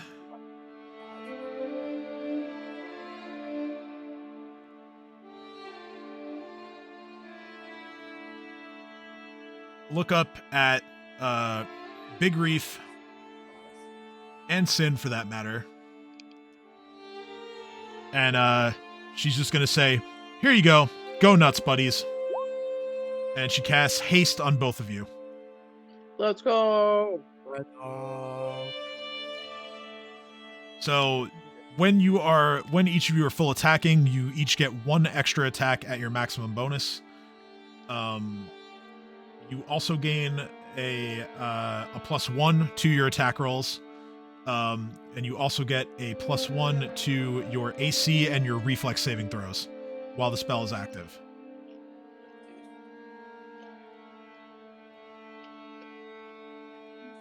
The last two of the Moon Maidens to act are just going to run and take up positions here, and now we will go back to the top of the round.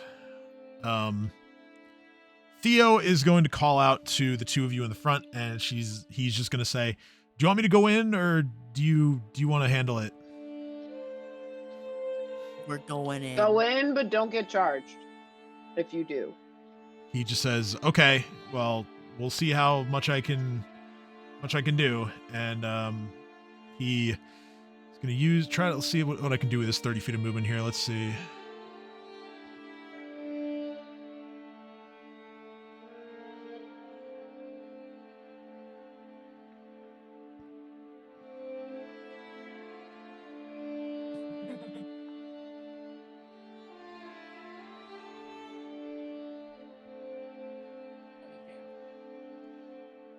Theo says, "I'm gonna get right in his face." Runs on in there. He's going to use the wounding blade that he has. That attack hits. The offhand misses, but he or rather no, he wouldn't have the offhand 'cause he's got the other weapon.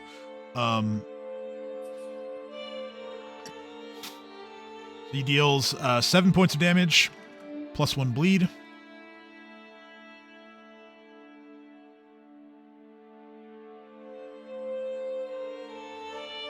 So his AC is roughly 30. Interesting. Yeah, it's around there. All right, so Bone Slayer number 1. Their tactics are very, very simple, mainly because they, you know, they feel that they're going to fight the way they want to fight until you guys have kind of earned a little more respect. So they're just going to continue to sit back and shoot arrows. That's going to be a 15 for a miss on that one, and it's now Reef's turn. Yes, yes. So Reef, can Reef charge the thing with the scythe? You do have a straight path to the guy, yeah. So then, yeah, Reef is gonna charge with Ice Swing Scythe. All right. Because of under haste, I can do another attack after getting there.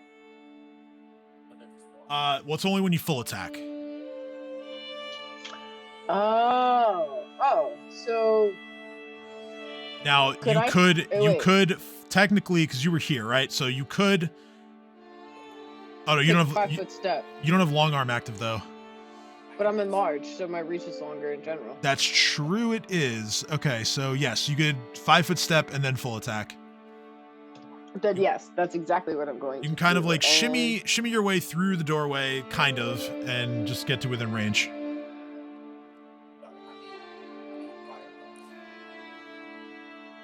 Okay, so oh my god! all of those are misses. Oh, my poor child. I can't even blame you for that. What is happening? As you are attacking, another arrow coming from one of the Bone Slayers just whizzes past you and completely over the Reaver's head, missing entirely. What the fuck? Okay. It's now Sin's turn. Don't worry, Reef. I'll make up for your lack of awesomeness with my own. Alright, let's take notes. Remember, 99% of being a devil is instilling fear into your enemies. And I go inside. Actually, give me 1 second on that because, again, I just to remind you that there is difficult terrain involved right now, so I didn't exactly draw that, so let me do that quick. So let's see, if we're doing 20 foot,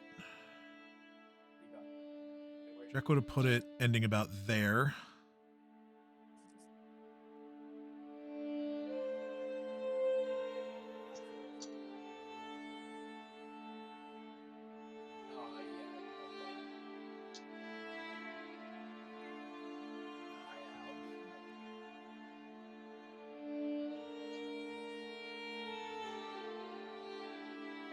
Big circle.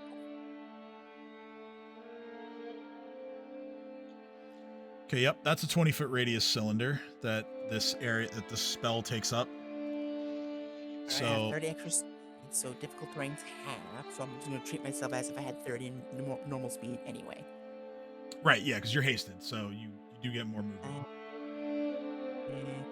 15, 20, 25, 30. Perfect. In a flanking position now with Theo. Indeed. Now we smack. Smish. Plus 22, don't fail me now. Pew. Yes. Let's go, baby. Oh, I forgot to put on something. Obviously 37 hits. Let's go. For 12 points of slashing damage, plus sneak attack. Oh, sneak attack. Another 17, very nice. It's 29 points total. Good turn. God damn. It's not even my full potential, but I can't yet because this guy's gonna move his next turn. This is once again a giant game of cat and mouse. It's supposed to be a very scary encounter, but he's not. I hit my turn. Okay. You're also in the storm, so enjoy that. I will. I have cold. Well, the storm doesn't deal damage. It just has like an effect. The damage only occurs when the spell is cast. So while you are standing there, though, let me at least tell you what's going on. So while you're standing there, like I said, it's difficult terrain. The only other game effect is that you take a -4 to perception checks while you're standing in there. Oh no, whatever will I do? Horror. Okay. I'm gonna give another chance for awesomeness because if he's gonna run away where I think he's gonna run, then Reef will still be in smacking distance.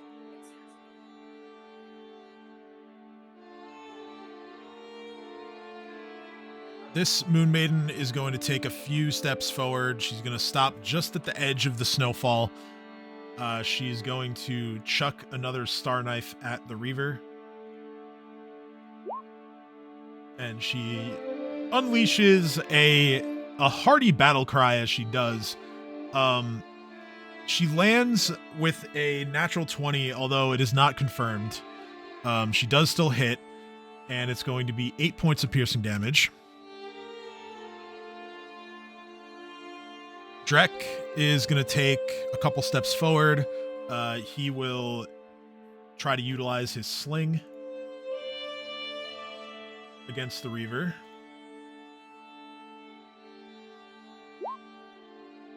That's not enough to hit, unfortunately. He's then going to take a step inside just to avoid blocking the door.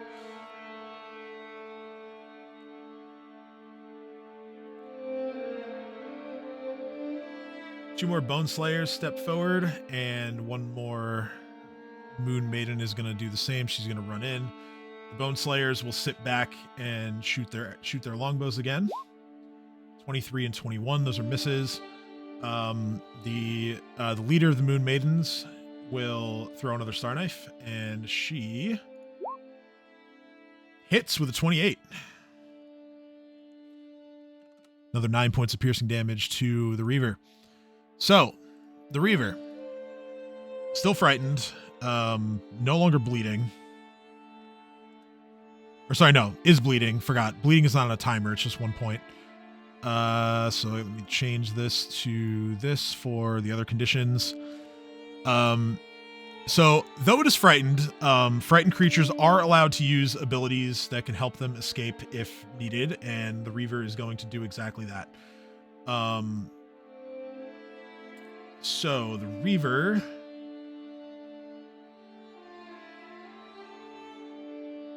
Let me see if there's a sound button for this, because it would really help me if there is.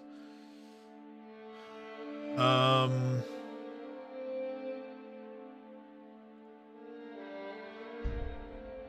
that's not it.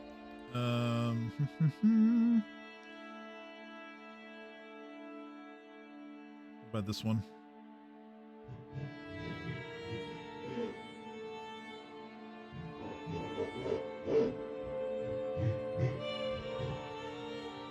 So you hear the sound of, it's kind of building up to just a mighty roar, and eventually that's exactly what it unleashes. I need everyone, including Sarah, who's all the way outside, and Narnia over there, to make a will saving throw, please.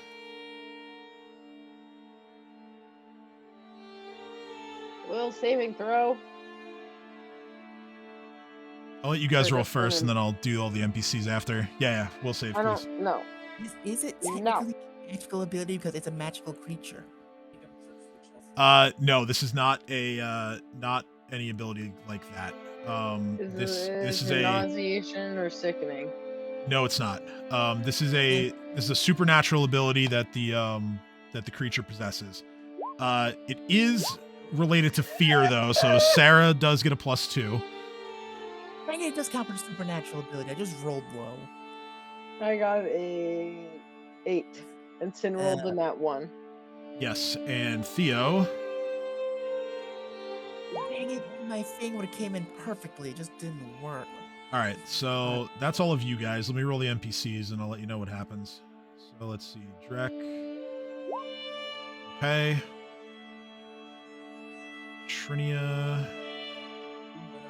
If it's a sleep paralysis or stun, I have a +2 to saves against that. Not that that matters much, but No, this isn't anything like that. It's a fear effect. Yay! Oh, it's fear. I don't like that. Yeah, you guys are gonna get beat your own game here, according to these saving throws. Okay, so out of all of you, Theo, Drek, and one of the Moon Maidens are the only ones that pass the save. Normally I'm good at will saves. Like, the fuck?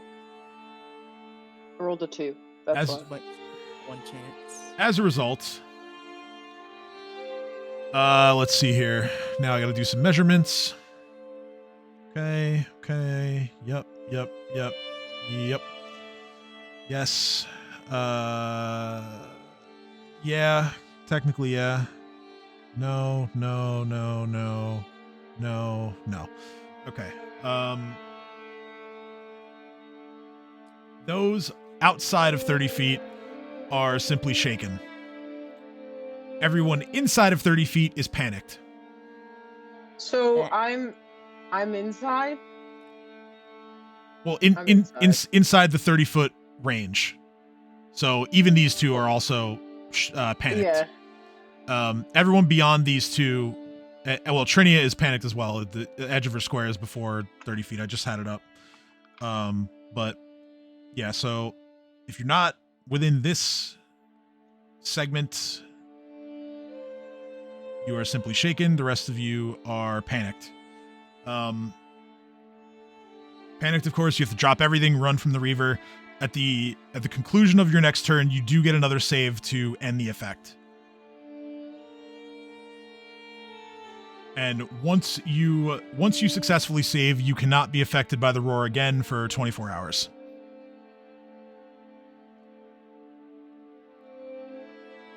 So, Sarah, your turn. You are merely shaken. You are not panicked. Hold on.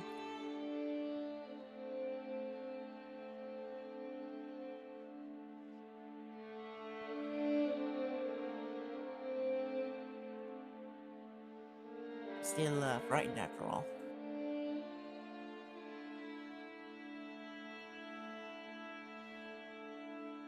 Yeah, the Reaver's still frightened. That didn't change. But like I said, frightened creatures can still use abilities to help them escape. You're muted, by the way, Sarah. I see you doing stuff in your I sheet. had no idea I was muted. I'm sorry. It's okay. I didn't catch it until I saw you doing stuff in your sheet. Yeah, and I'm talking. And, okay. So yeah, so I'm just going to spend my whole action just moving. Moving? Okay. I'm gonna scoot over this way, past these guys, and just kind of hide behind. And that's my turn. Okay. Trinia is panicked, like I said, so she luckily wasn't holding anything at the moment, but she just runs away.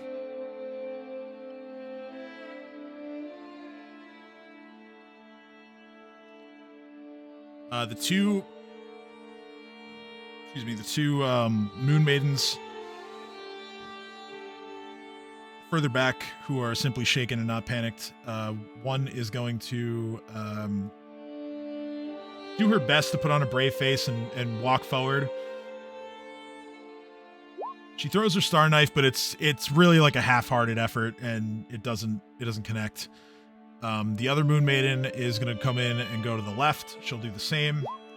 Yeah, kind of same thing. Just doesn't have the force behind it that's necessary. Theo drops his weapons and runs. The Reaver is just going to let him go.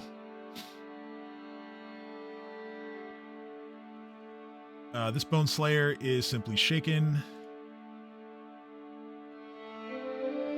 Fires. 17 is a miss. All right, Reef, like I said, you are panicked. You drop your weapon, and you run in a random direction. So you're going to be running same direction that I should have 4 more HP, by the way, because I have a DR of 2. You never said you were raging, though. I'll put it back on. No, but a damage reduction. It just says at 7th level. Oh, it's Blood right. Rager Yeah, gains Blood damage Ragers. That's reduction. right. It You're doesn't- right. You're right. Blood Ragers don't have to rage to get it. You're right about that. Yee. So I put it back on. That's why Um, I forgot that part too, and just remembered that part by myself. So I can't that's say. nonsense. You- Don't have to rage. You drop your weapon and you take off running in the same direction as Theo. It's the only thing I could have for my turn. All right. Can we make my point back? That's it. I won. Another Bone Slayer fires at the Reaver and misses. Sin, you are panicked and you run straight north, I do. Not there. not stopping until you hit the wall. The Reaver is going to use its attack of opportunity on you. Rather than not, honestly. I'll sell it to you.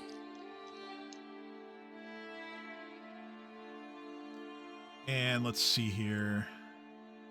I'll give you. Well, let's At be happy. 14th level, I have an Indomitable Will. Let's be happy that it doesn't have combat reflexes.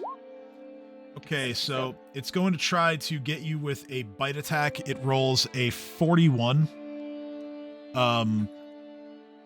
That's going to be 20 points of piercing damage to you, Sin. Yeah, it could be worse. I'm so biting him when I get back.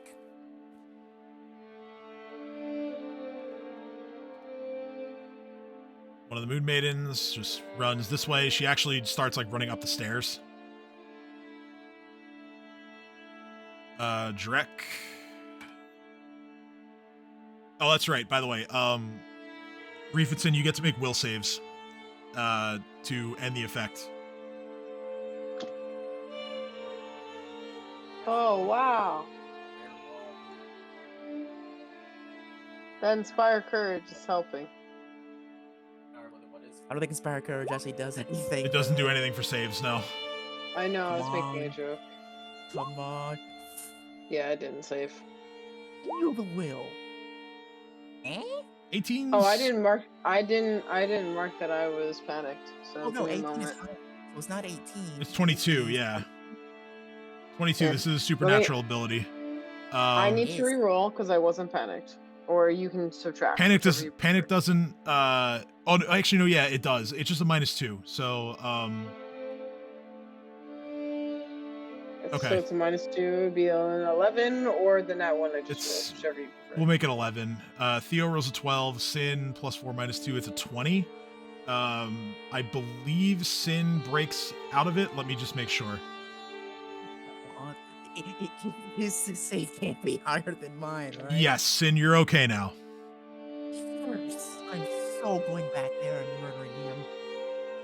You're good to go. Drek, at the end of his turn, he's good to go. Or no, wait, actually, no, he's not. I didn't take off the -2 for being panicked. So no, he's 17. He's not good. Wait, didn't Drek pass the panic thing in the beginning in the first place? Oh yeah, you're right. He made the save. What am I doing? I don't have to even roll that for him. So he doesn't do that. He goes back to where he was. He can still act. So let's see. What can he do that is actually useful here? He will call lightning. Yeah. The Reaver makes the save. So 5 points of electricity damage.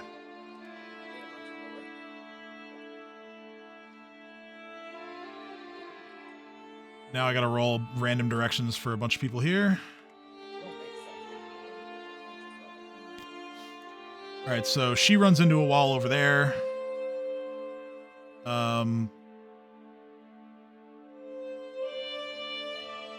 Actually, no, I lied. It's the wrong dice roll. She runs actually out this way.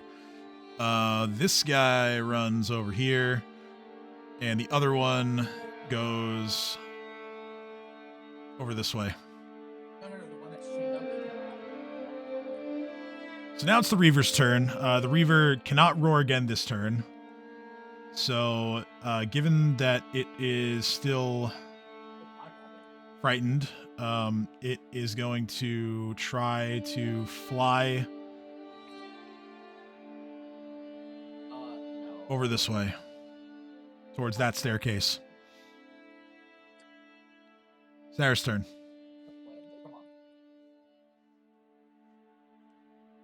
Okay. Can you hear me? Yes. Fantastic. I'm gonna move over this way. Great. And now what I am going to do, if I can, stupid little sheet. Why you no load? There we go. Yeah. Should.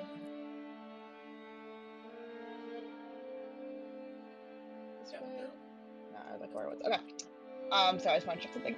All right, I am going to. What? I'm gonna scream at him. Okay, you said 6, right? So if I can grab my. Okay. Alright, that's your 6 steps. Oh, now you're spending 5 left. So I think it's a cone. I'm just gonna do that over. So then Right. you get an extra, like, 6 or 7. Extra 6 or 7, I don't know. Okay. So Sonic Scream. It's 15 feet, so that's not. Hold on. I moved from there, so that's 5. I can fix this. Hold up.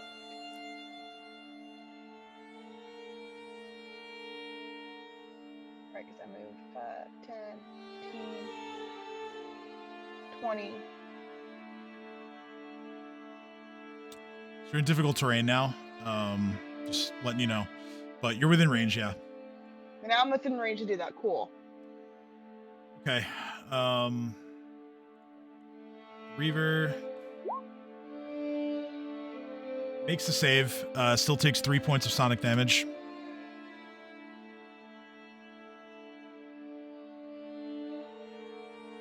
Awesome. And with that, I can't do anything else on my turn. Okay. Trinia has to keep running.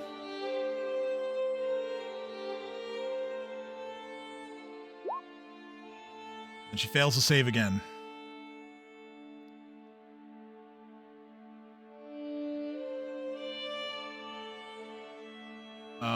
One of these Moon Maidens succeeded, I believe. So,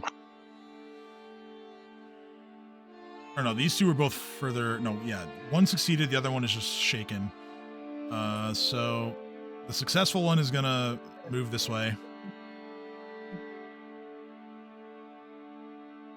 She's gonna use her Star Knife as a melee weapon. She hits, dealing 7 points of piercing damage with her Star Knife. The other one will throw hers from distance. That's no good.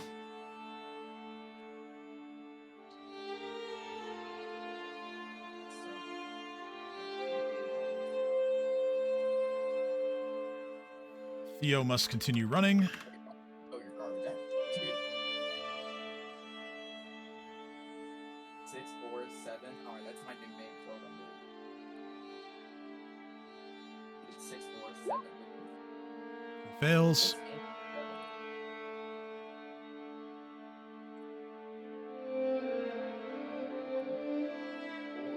Two Bone Slayers who are simply shaken are going to move forward. Very apprehensively, I might add, as they fire their arrows and they both miss, and it is now Reef's turn. Well, So- Reef is just gonna try another will save. Yeah, so first, you keep running.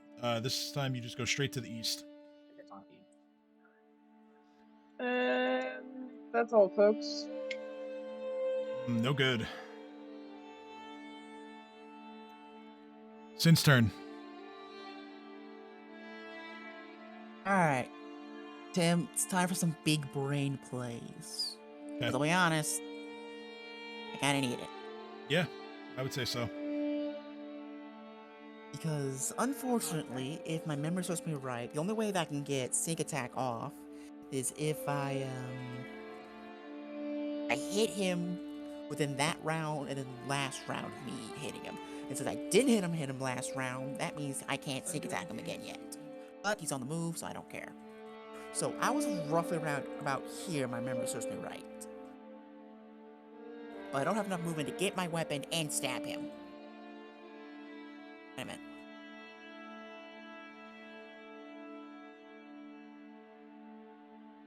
Nah. I'm abandoning my weapon because I have another one. Okay. So, 5, 10, 15, 20, 5, 30. But I have an extra, so it goes like 5, 10, 15. There you are. Okay. Then I'm gonna pull out my other kukri. And then everything off. And let's Piranha Strike him just because I can. And then smack. Oh yes. It's pretty good. Pretty I good. don't need my attack to do damage. 32 points of damage. Here's the beautiful thing, Tim. Because I hit him, and he's still shaking. So next time I hit him, during this round and the next, I can sneak attack him for free. Yep. Alright, I end my turn. Okay.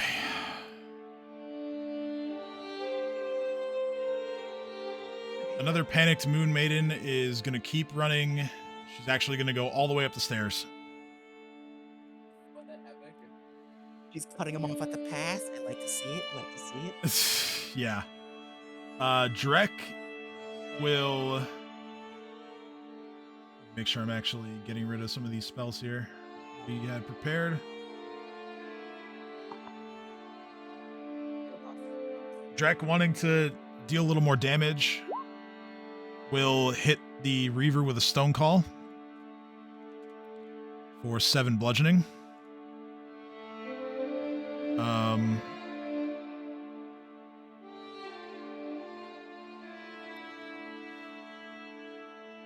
The Shawanti that have been forced to keep running are going to keep running. I'm just going to gloss over that real quick. Get to the Reaver's turn. The Reaver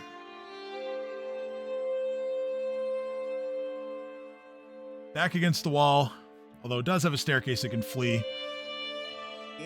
towards. And it's still... Actually, hold on. I never rolled the cooldown for the roar. Let me see. Okay, yeah, no, it can't roar yet. So with that in mind, it is going to keep running. Attack of opportunity, Sin. Of course. And 1 as well for the Moon Maiden, who is standing with you as well. She misses. Yeah, yeet. You do not. Although, oh, actually, no, that's good enough. The Reaver goes down. It does not appear to be dead, but we're going to take our break. Perfect. Because my food is ready. Perfect. My food just came. And has been ready, and I didn't see it.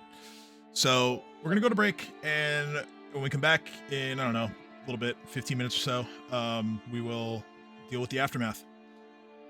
So Huzzah! we'll see you in a bit. Hiya.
It's soup season. It is indeed soup season, and welcome back, everybody.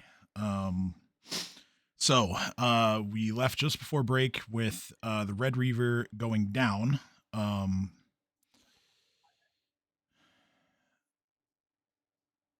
I still will need saving throws from those who are panicked, as the effect of the roar lasts for quite a while.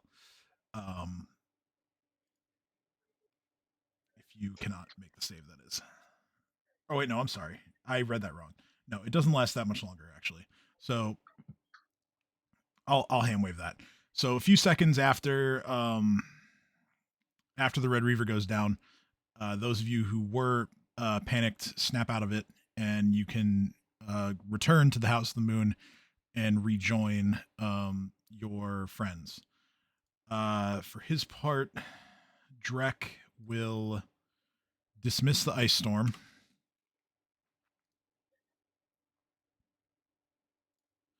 Allowing everyone to kind of like be able to freely walk through the House of the Moon without all the snow and wintry debris that would have inhibited you all just a few moments ago.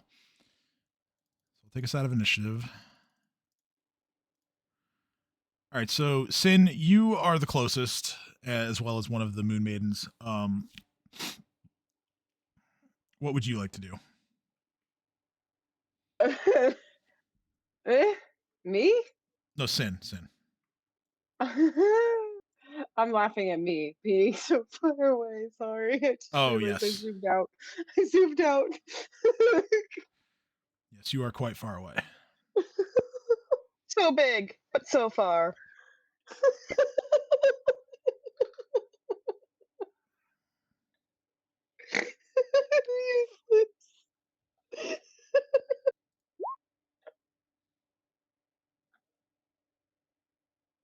Please go. I'm sorry. So Sin, what do you want to do?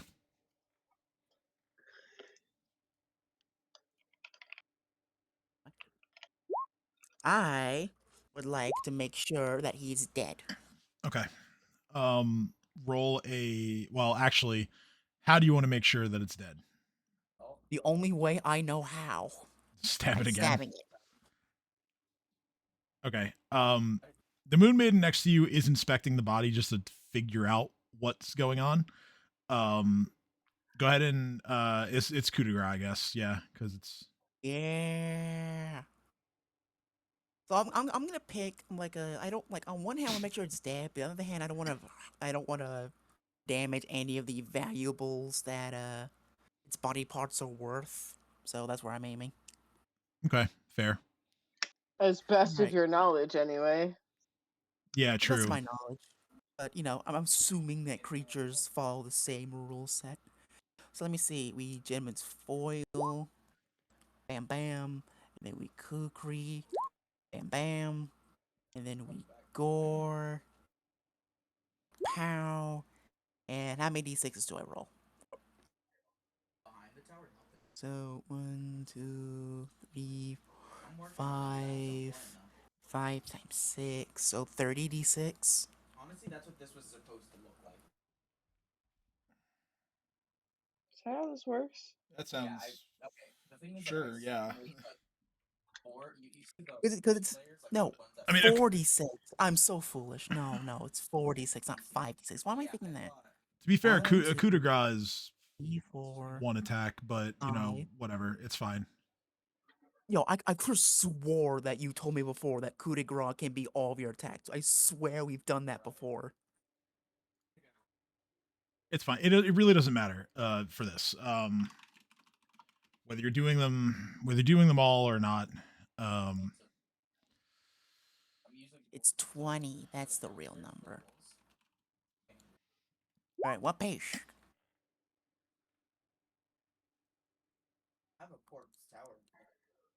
Because there's no way we've been playing that wrong for the longest time. That's a full round action. Full round action. You use a melee weapon to deliver coup de grace to a helpless opponent. You can use bow or crossbow as well if you are adjacent. You automatically hit. You score a critical hit. If the defender survives the Did you damage, say crossbow? yes. If the defender survives the damage, must make a Fortitude save or die. You do get to apply sneak attack. It does provoke attack of opportunity. Not that matters here. You cannot coup de grace a creature that is immune to critical hits. That doesn't apply. You can if it is total concealment. Again, doesn't apply. You know, whenever opportunity, like someone steals this ground, like gets on the ground, like some Yeah, it doesn't specify in the rules. A rogue also gets her extra sneak attack damage against a Yes. helpless opponent when delivering a coup de grace. I think that is the clarification that we've had in the past. Yeah, I touched on this. I would still say that unless it says you full attack, you don't full attack. But again, it really doesn't matter right now. I assure you that it doesn't matter. So, yeah, you do all of that, whether it's one hit or all of those hits. You do a lot of damage. The Reaver is killed, and Yeah. the Moon Maiden next to you looks up at you and just says, "Well, I was going to tell you that it had stabilized itself somehow, but I guess that's unimportant now. Well done." Thank you. You know, I always surprise me. I thought that guy would be a lot harder. I'm not gonna lie. She kind of just like looks around and sees like how few of the adventuring party are like still in the House of the Moon versus how many have fled from fear, and she says, "Yeah, nothing to it." Not at all. Sarah, how much is this thing worth? Oh, hold on. Sarah's gonna come over. I'll show you something. I'm gonna move over here to Hold let up, you I closed inspect out the it. stupid sheet again. Give me a sec.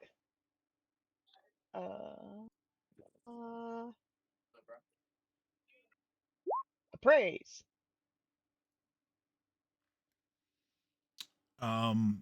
Well, this is it's a magical beast. It is a creature that is it is a creature that's native to this plane, so it's not an outsider. But I would also say that Red Reavers are not exactly like a plentiful creature in the world. So to the right buyer, perhaps its body parts could fetch you a decent sum of gold.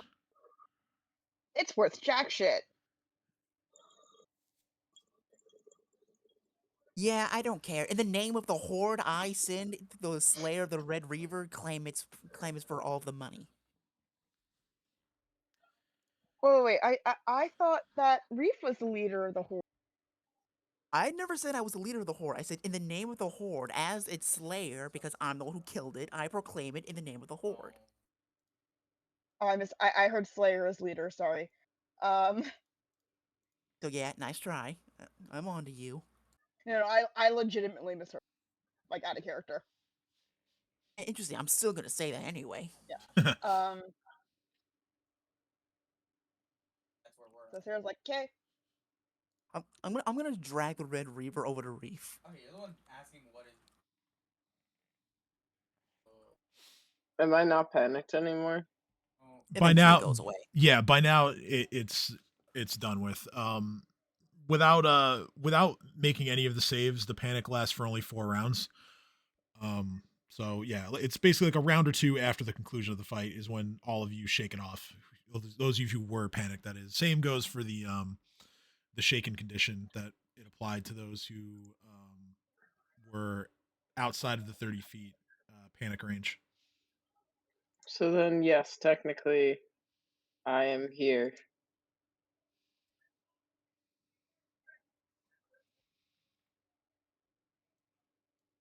I was like, Hey, Ray, there you are. Look at it. It's dead. And I see that it's dead. Thank you very much. I claim it in the name of the Horde, Reef. It's ours. Oh. Its dead body is worth Oh. lots of money. Look what he said right now. To be clear, I said it's worth jack shit. Yeah, I don't care what you think, Sarah. It's worth a lot of money because I You say so. asked me to appraise it. Yeah, I didn't like your answer. So Reef is just gonna start looking at things and being like, so we could make a reaver coat. We could make a Sarah reaver actually coat. saunters over to Reed and just kind of whispers to him as much as she can. She like signals for him to bend down. She goes,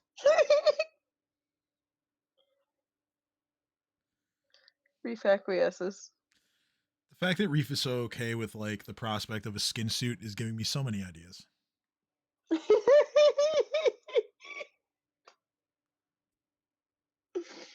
It's fine. Red Reaver will attack the city, not Reef. Precisely. This is how we sneak in back to the city if needed.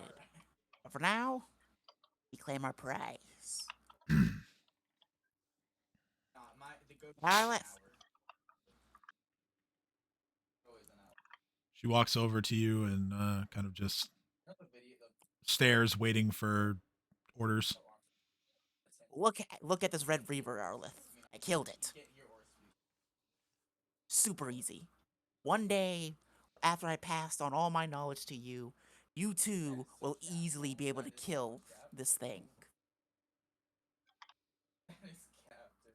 She just stares at it blankly for a few moments and then looks towards you and just says, "Okay, when will I be learning this information?" At a later date. But for now, you must learn to carve.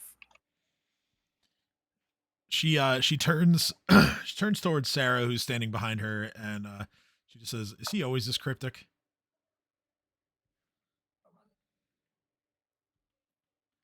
Yeah, I would say so.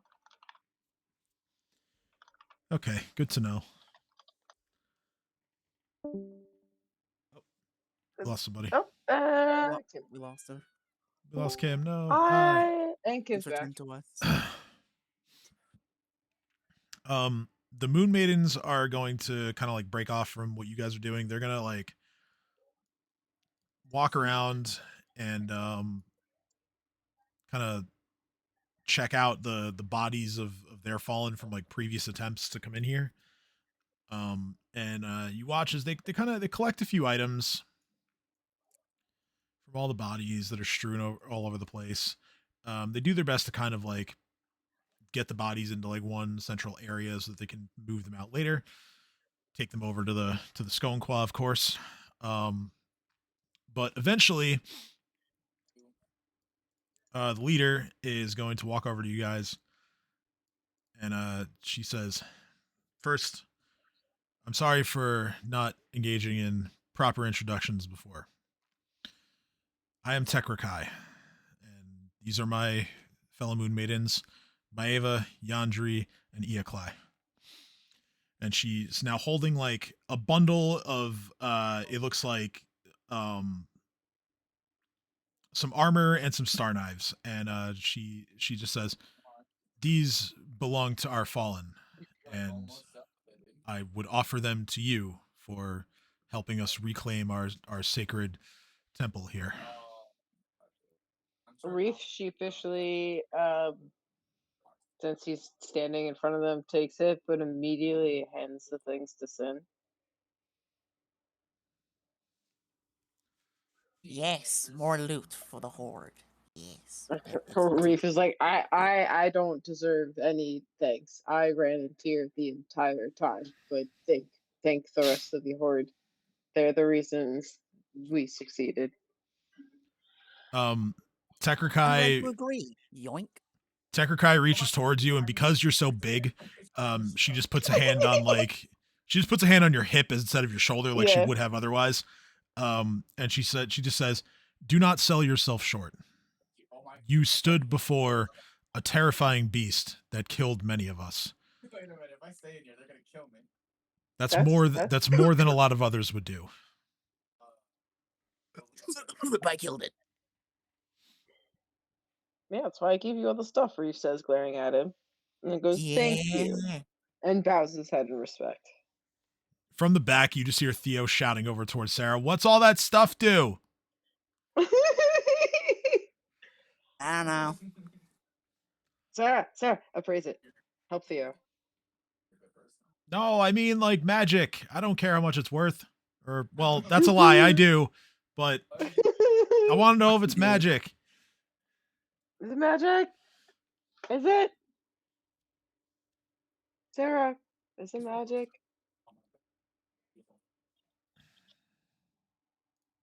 Sarah and Sin isn't magic because I already let go of it. I didn't even look. I'm gonna step in detecting technical difficulties here, so I will take care of it.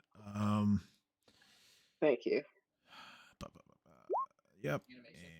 And I could detect magic, but that's it. I can't, like, actually.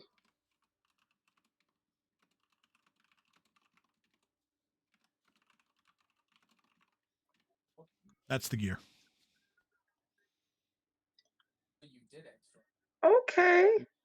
Not the bad. not I look at Sin and go, can I maybe have just one of the knives? Actually, they're kind of cool. Reef?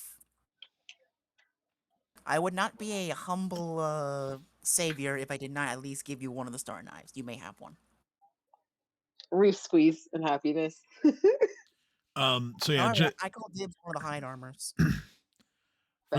for the sake of imagery here, just in case anyone doesn't know, a star knife is effectively a huge shuriken that like is big enough to have like a place to grip it in the center. Yes.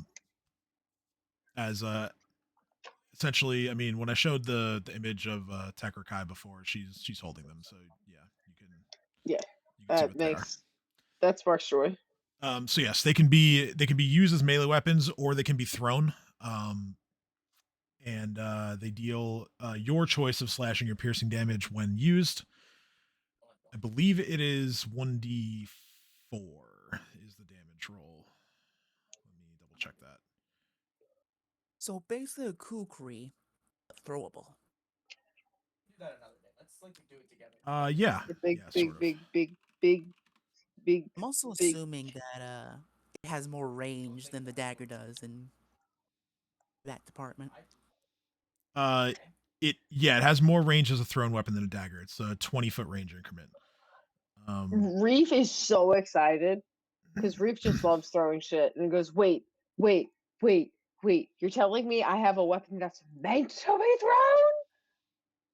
Yeah, imagine that, Reef. Some Can weapons you are make, built to be thrown. please? Reef is looking at this like with utter astonishment and awe, being like, "This is genius." They come back. Do they come back? Do they come back? Do they If you boomerang? throw it good enough, probably. I look at Tekra Kai and go, "Do they come back?" She says, "No, these will not return on their own." But Good to know. but See, you could certainly apply that enchantment in the future if you want. Reef's eyes light up, and this is the moment after his eyes completely light up that Reef just goes and shrinks back down to normal, small, big size. Somewhat smaller Reef. Smaller Reef. Waiting for a day that someone uses shrink person on Reef and he's just micro Reef running around. Small Reef. I can only imagine what this is gonna do to you if you get that small. It'd be fun. We'll find out. I mean, you're saying that now, but just wait till Theo gets a jar. We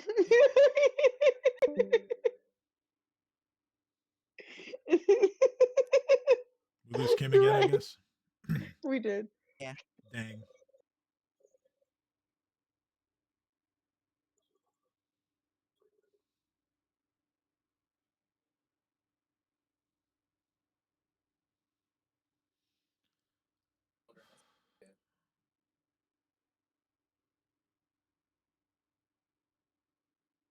Just passes the drink on every single time.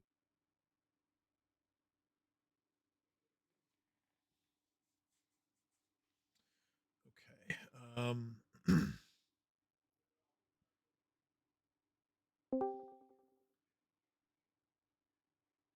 Can you guys hear me now? Yes. To us. Yes, we Yeah, can. sorry, I don't know what happened. My headphones like froze. So right now I'm on my phone Oh, with geez. Discord.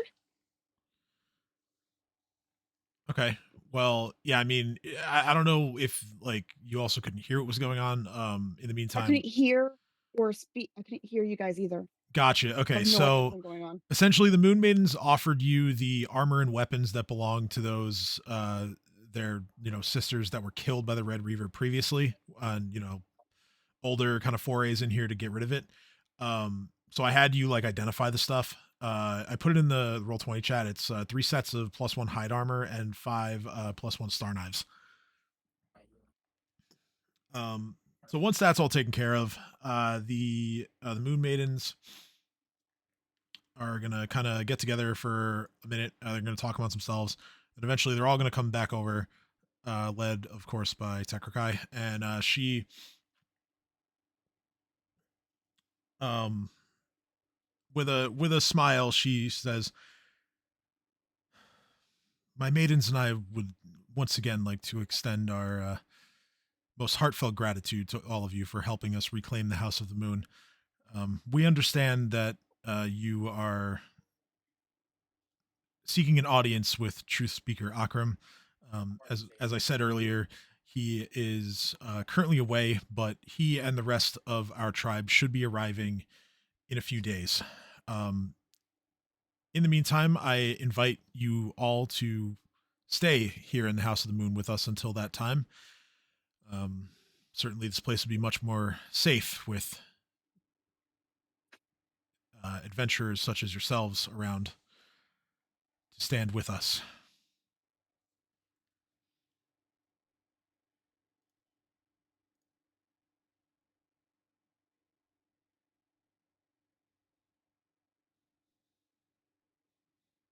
Absolutely, sounds good to me. Could fight in Java. I'll fight Java. Okay. So during your stay,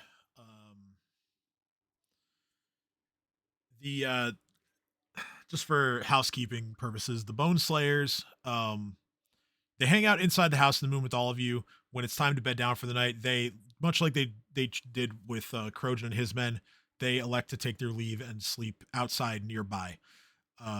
Again, just their own customs, nothing to do with you guys or any sort of feelings they have for anybody else. But yeah, that's just what goes on during the night.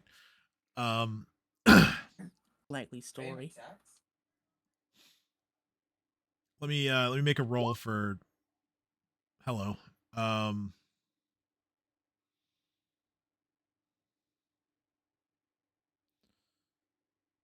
Okay, I don't know what I'm looking at there. Let me make a roll for Theo real quick because he's still getting spied on.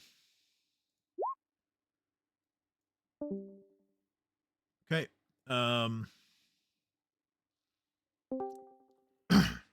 Okay, fixed it. Just had to reset my headset. Cool. I was supposed to whisper Tristan, but if you saw a bunch of text, then that was me. Very nice.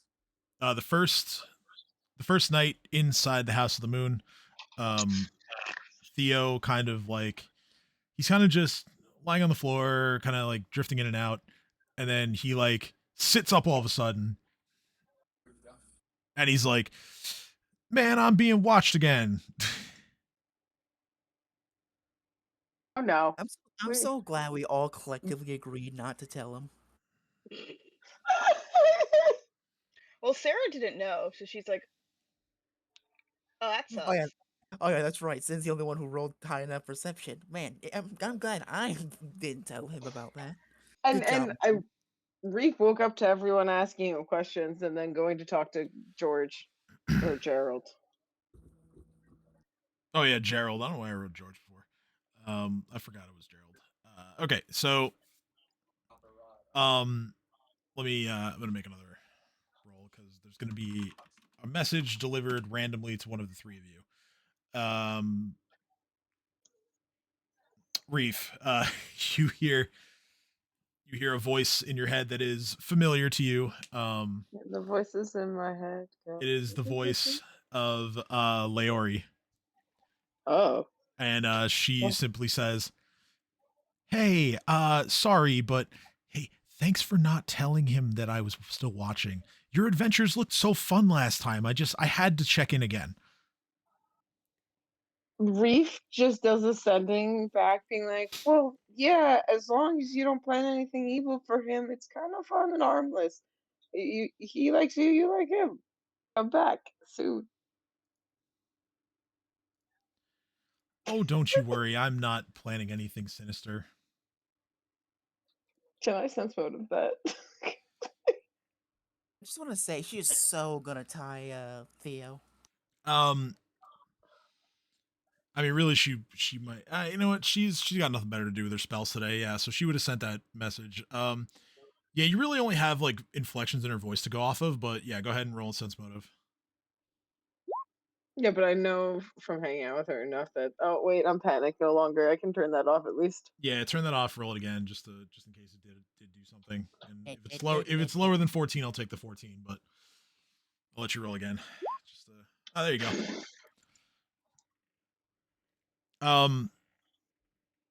Perhaps to your surprise, there is nothing afoot here. She's being truthful when she says that she has no ulterior motives with Theo. Reef goes, "All right then, have fun. Just eventually come back and say hi to him in person so he doesn't lose his mind completely." You get one more message from her, and she just says, "Don't worry. Like I said, you'll probably see me again." Fuck the queen. Fuck the queen. Good luck. Why do I have a feeling at the end of this adventure is going to be like Leori hog tying Theo to like a priest to bring him to a priest and be like, "We're getting married," and Theo going, "Yep." Like Vegas Chapel style. Yep. Throw He's Theo, just looking up and like, "Oh, tie you Theo didn't up, need to pay for this. I would have just walked." Like, tie Theo up, throw him in the back of a car, just No, drive I think through. he enjoys the hog tying. You might, Yeah. yeah. I mean, you know. I I'm just excited thought, the oh, fact that see, he liked the fact that he was being held prisoner by Cabbage Head. I agree. can I Good be old dumb cabbage for a head. second? Can I Yep. be very dumb for a second? Please I do. forgot what hog tying was for a split second there. So I know what it is when they're all four hands are tied together. That's fine. But my brain for a second literally just thought Theo tied to the back of a hog with no choice, brought into a chapel. To be fair, still appropriate. Still funny. And then getting there and being like, "Oh, that was the plan. You could have just asked. I would have come willingly." Back to the present. Hog tying, I know what it is. We're good. There is no pigs involved. So at this point, you kind of look over and you see that a few of the moon maidens are what's on like the floor of the map. This isn't just a design. This is actually a massive like star knife that kind of just sits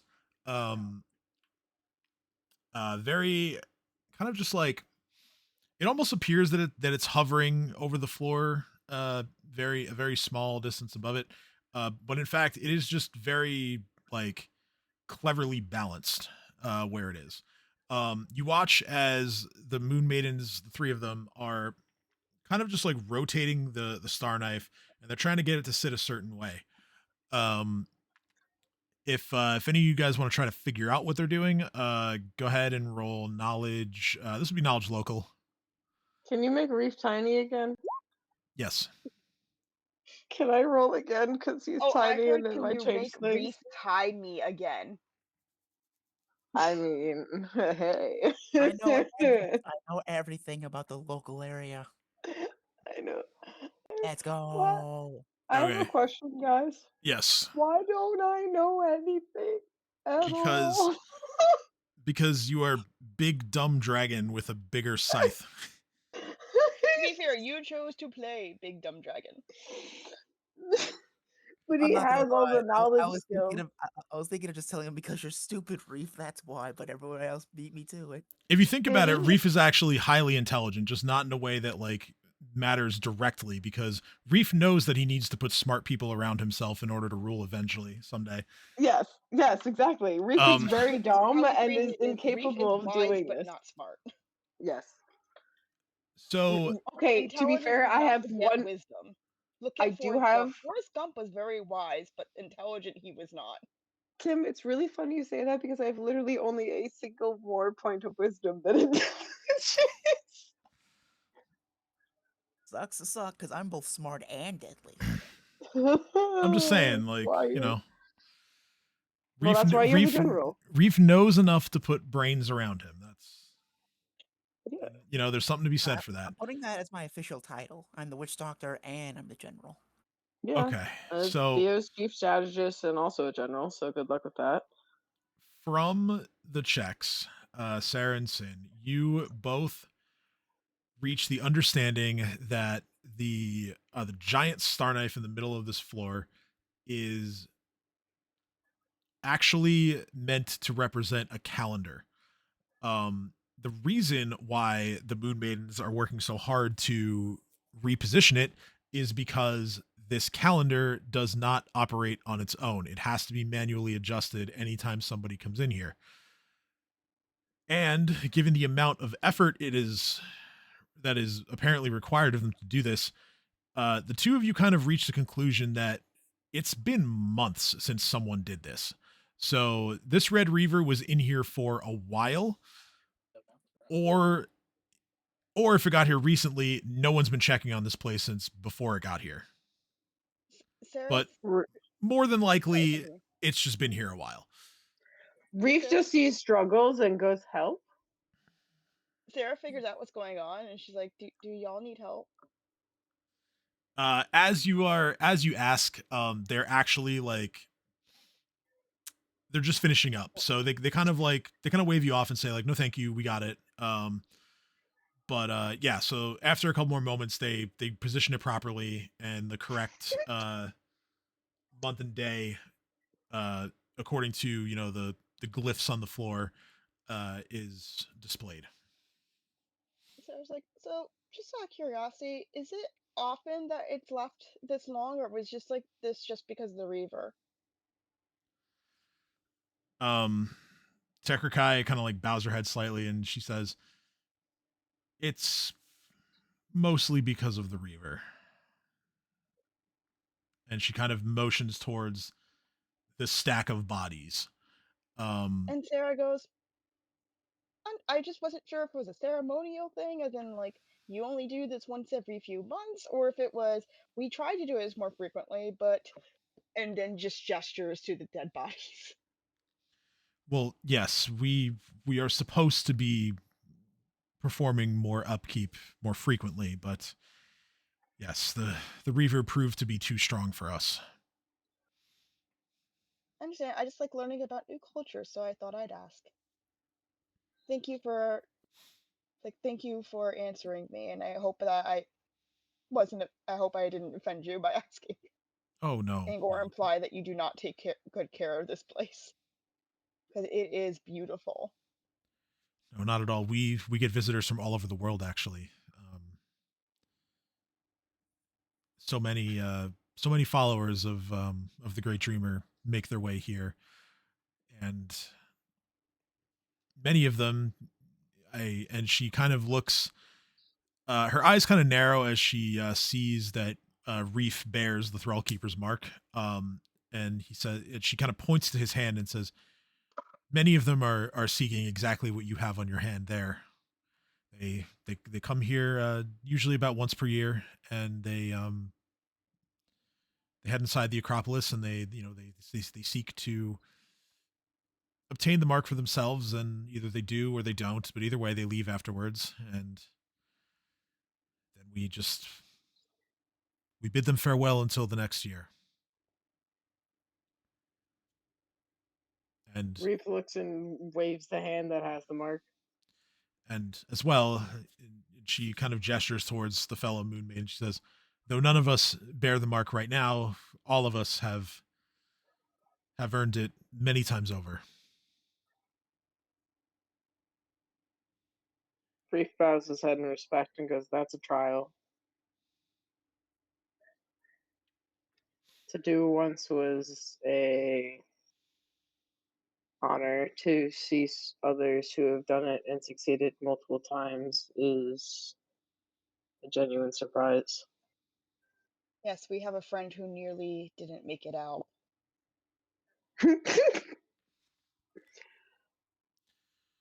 Oh, and who He might made this it friend out be? just fine. I said nearly Um, didn't, not did not. Crojack made it out just fine. He just didn't have his wits about him, and he'll get them back soon enough. They took him away. Crojan gained the mark. He yes. Is that surprising? I Remember just, how I said he barely made it out? I simply didn't expect him to encroach on our lands unannounced. But To be fair, it was not necessarily by choice. He was chaperoning us. It was no, it was absolutely by choice. He was following us from a distance. Don't y'all remember? Trying to steal our glory. Well, Yes. It was not well, the necessarily by reason choice that he sought reason the he gained market. the He mark, was kind of tricked into it. I may or may not have told him to touch the globe. I thought it was just a fun little space trip. Apparently, he came out dumb. Oh, dumber. Anyway. well, that makes sense. He probably went in dumb as well. But we fixed it, so he went from being comatose to feral. But to be It clear, cost me he my did not potion. purposely seek out the mark. To Reeves' comment, do not Tekker Kai just goes, "And you're sure that's better?" I say nothing of the sort. Reef looks at Tucker Kai and goes, "Well, he's not dead. I didn't kill him. It was Well, a mistake, okay? then thank your But he lucky has the stars mark, that the and he's feral." thank your lucky stars that the Lyrune-Quah won't come after you for that. So yeah, I'm here to possibly learn from my mistakes and try to be more respectful of people's ways. And well, here we are. I ran scared with my giant tail between my legs for most of this fight, but I guarded the door while y'all set up. To be Reef shrugged. fair, it is very rare for that to happen to him. I'm actually quite surprised. Reef's having an existential crisis right now. As he should. As he should.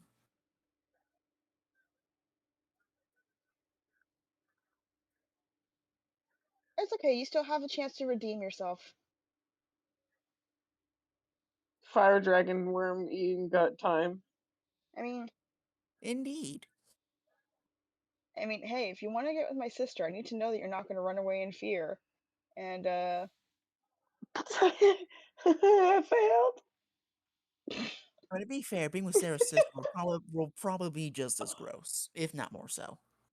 oh, Sarah does not take. It's like I can make fun of her because she is my flesh and blood. You, no. Arliv, make fun of her sister. And she's like, But I don't know her. and Sarah just looks at her and Fine. goes, "You do not have to do everything that he says." Yeah, she does, but I'll let it go this once. You see like the faintest smile like crack on her face when you say that, Sarah.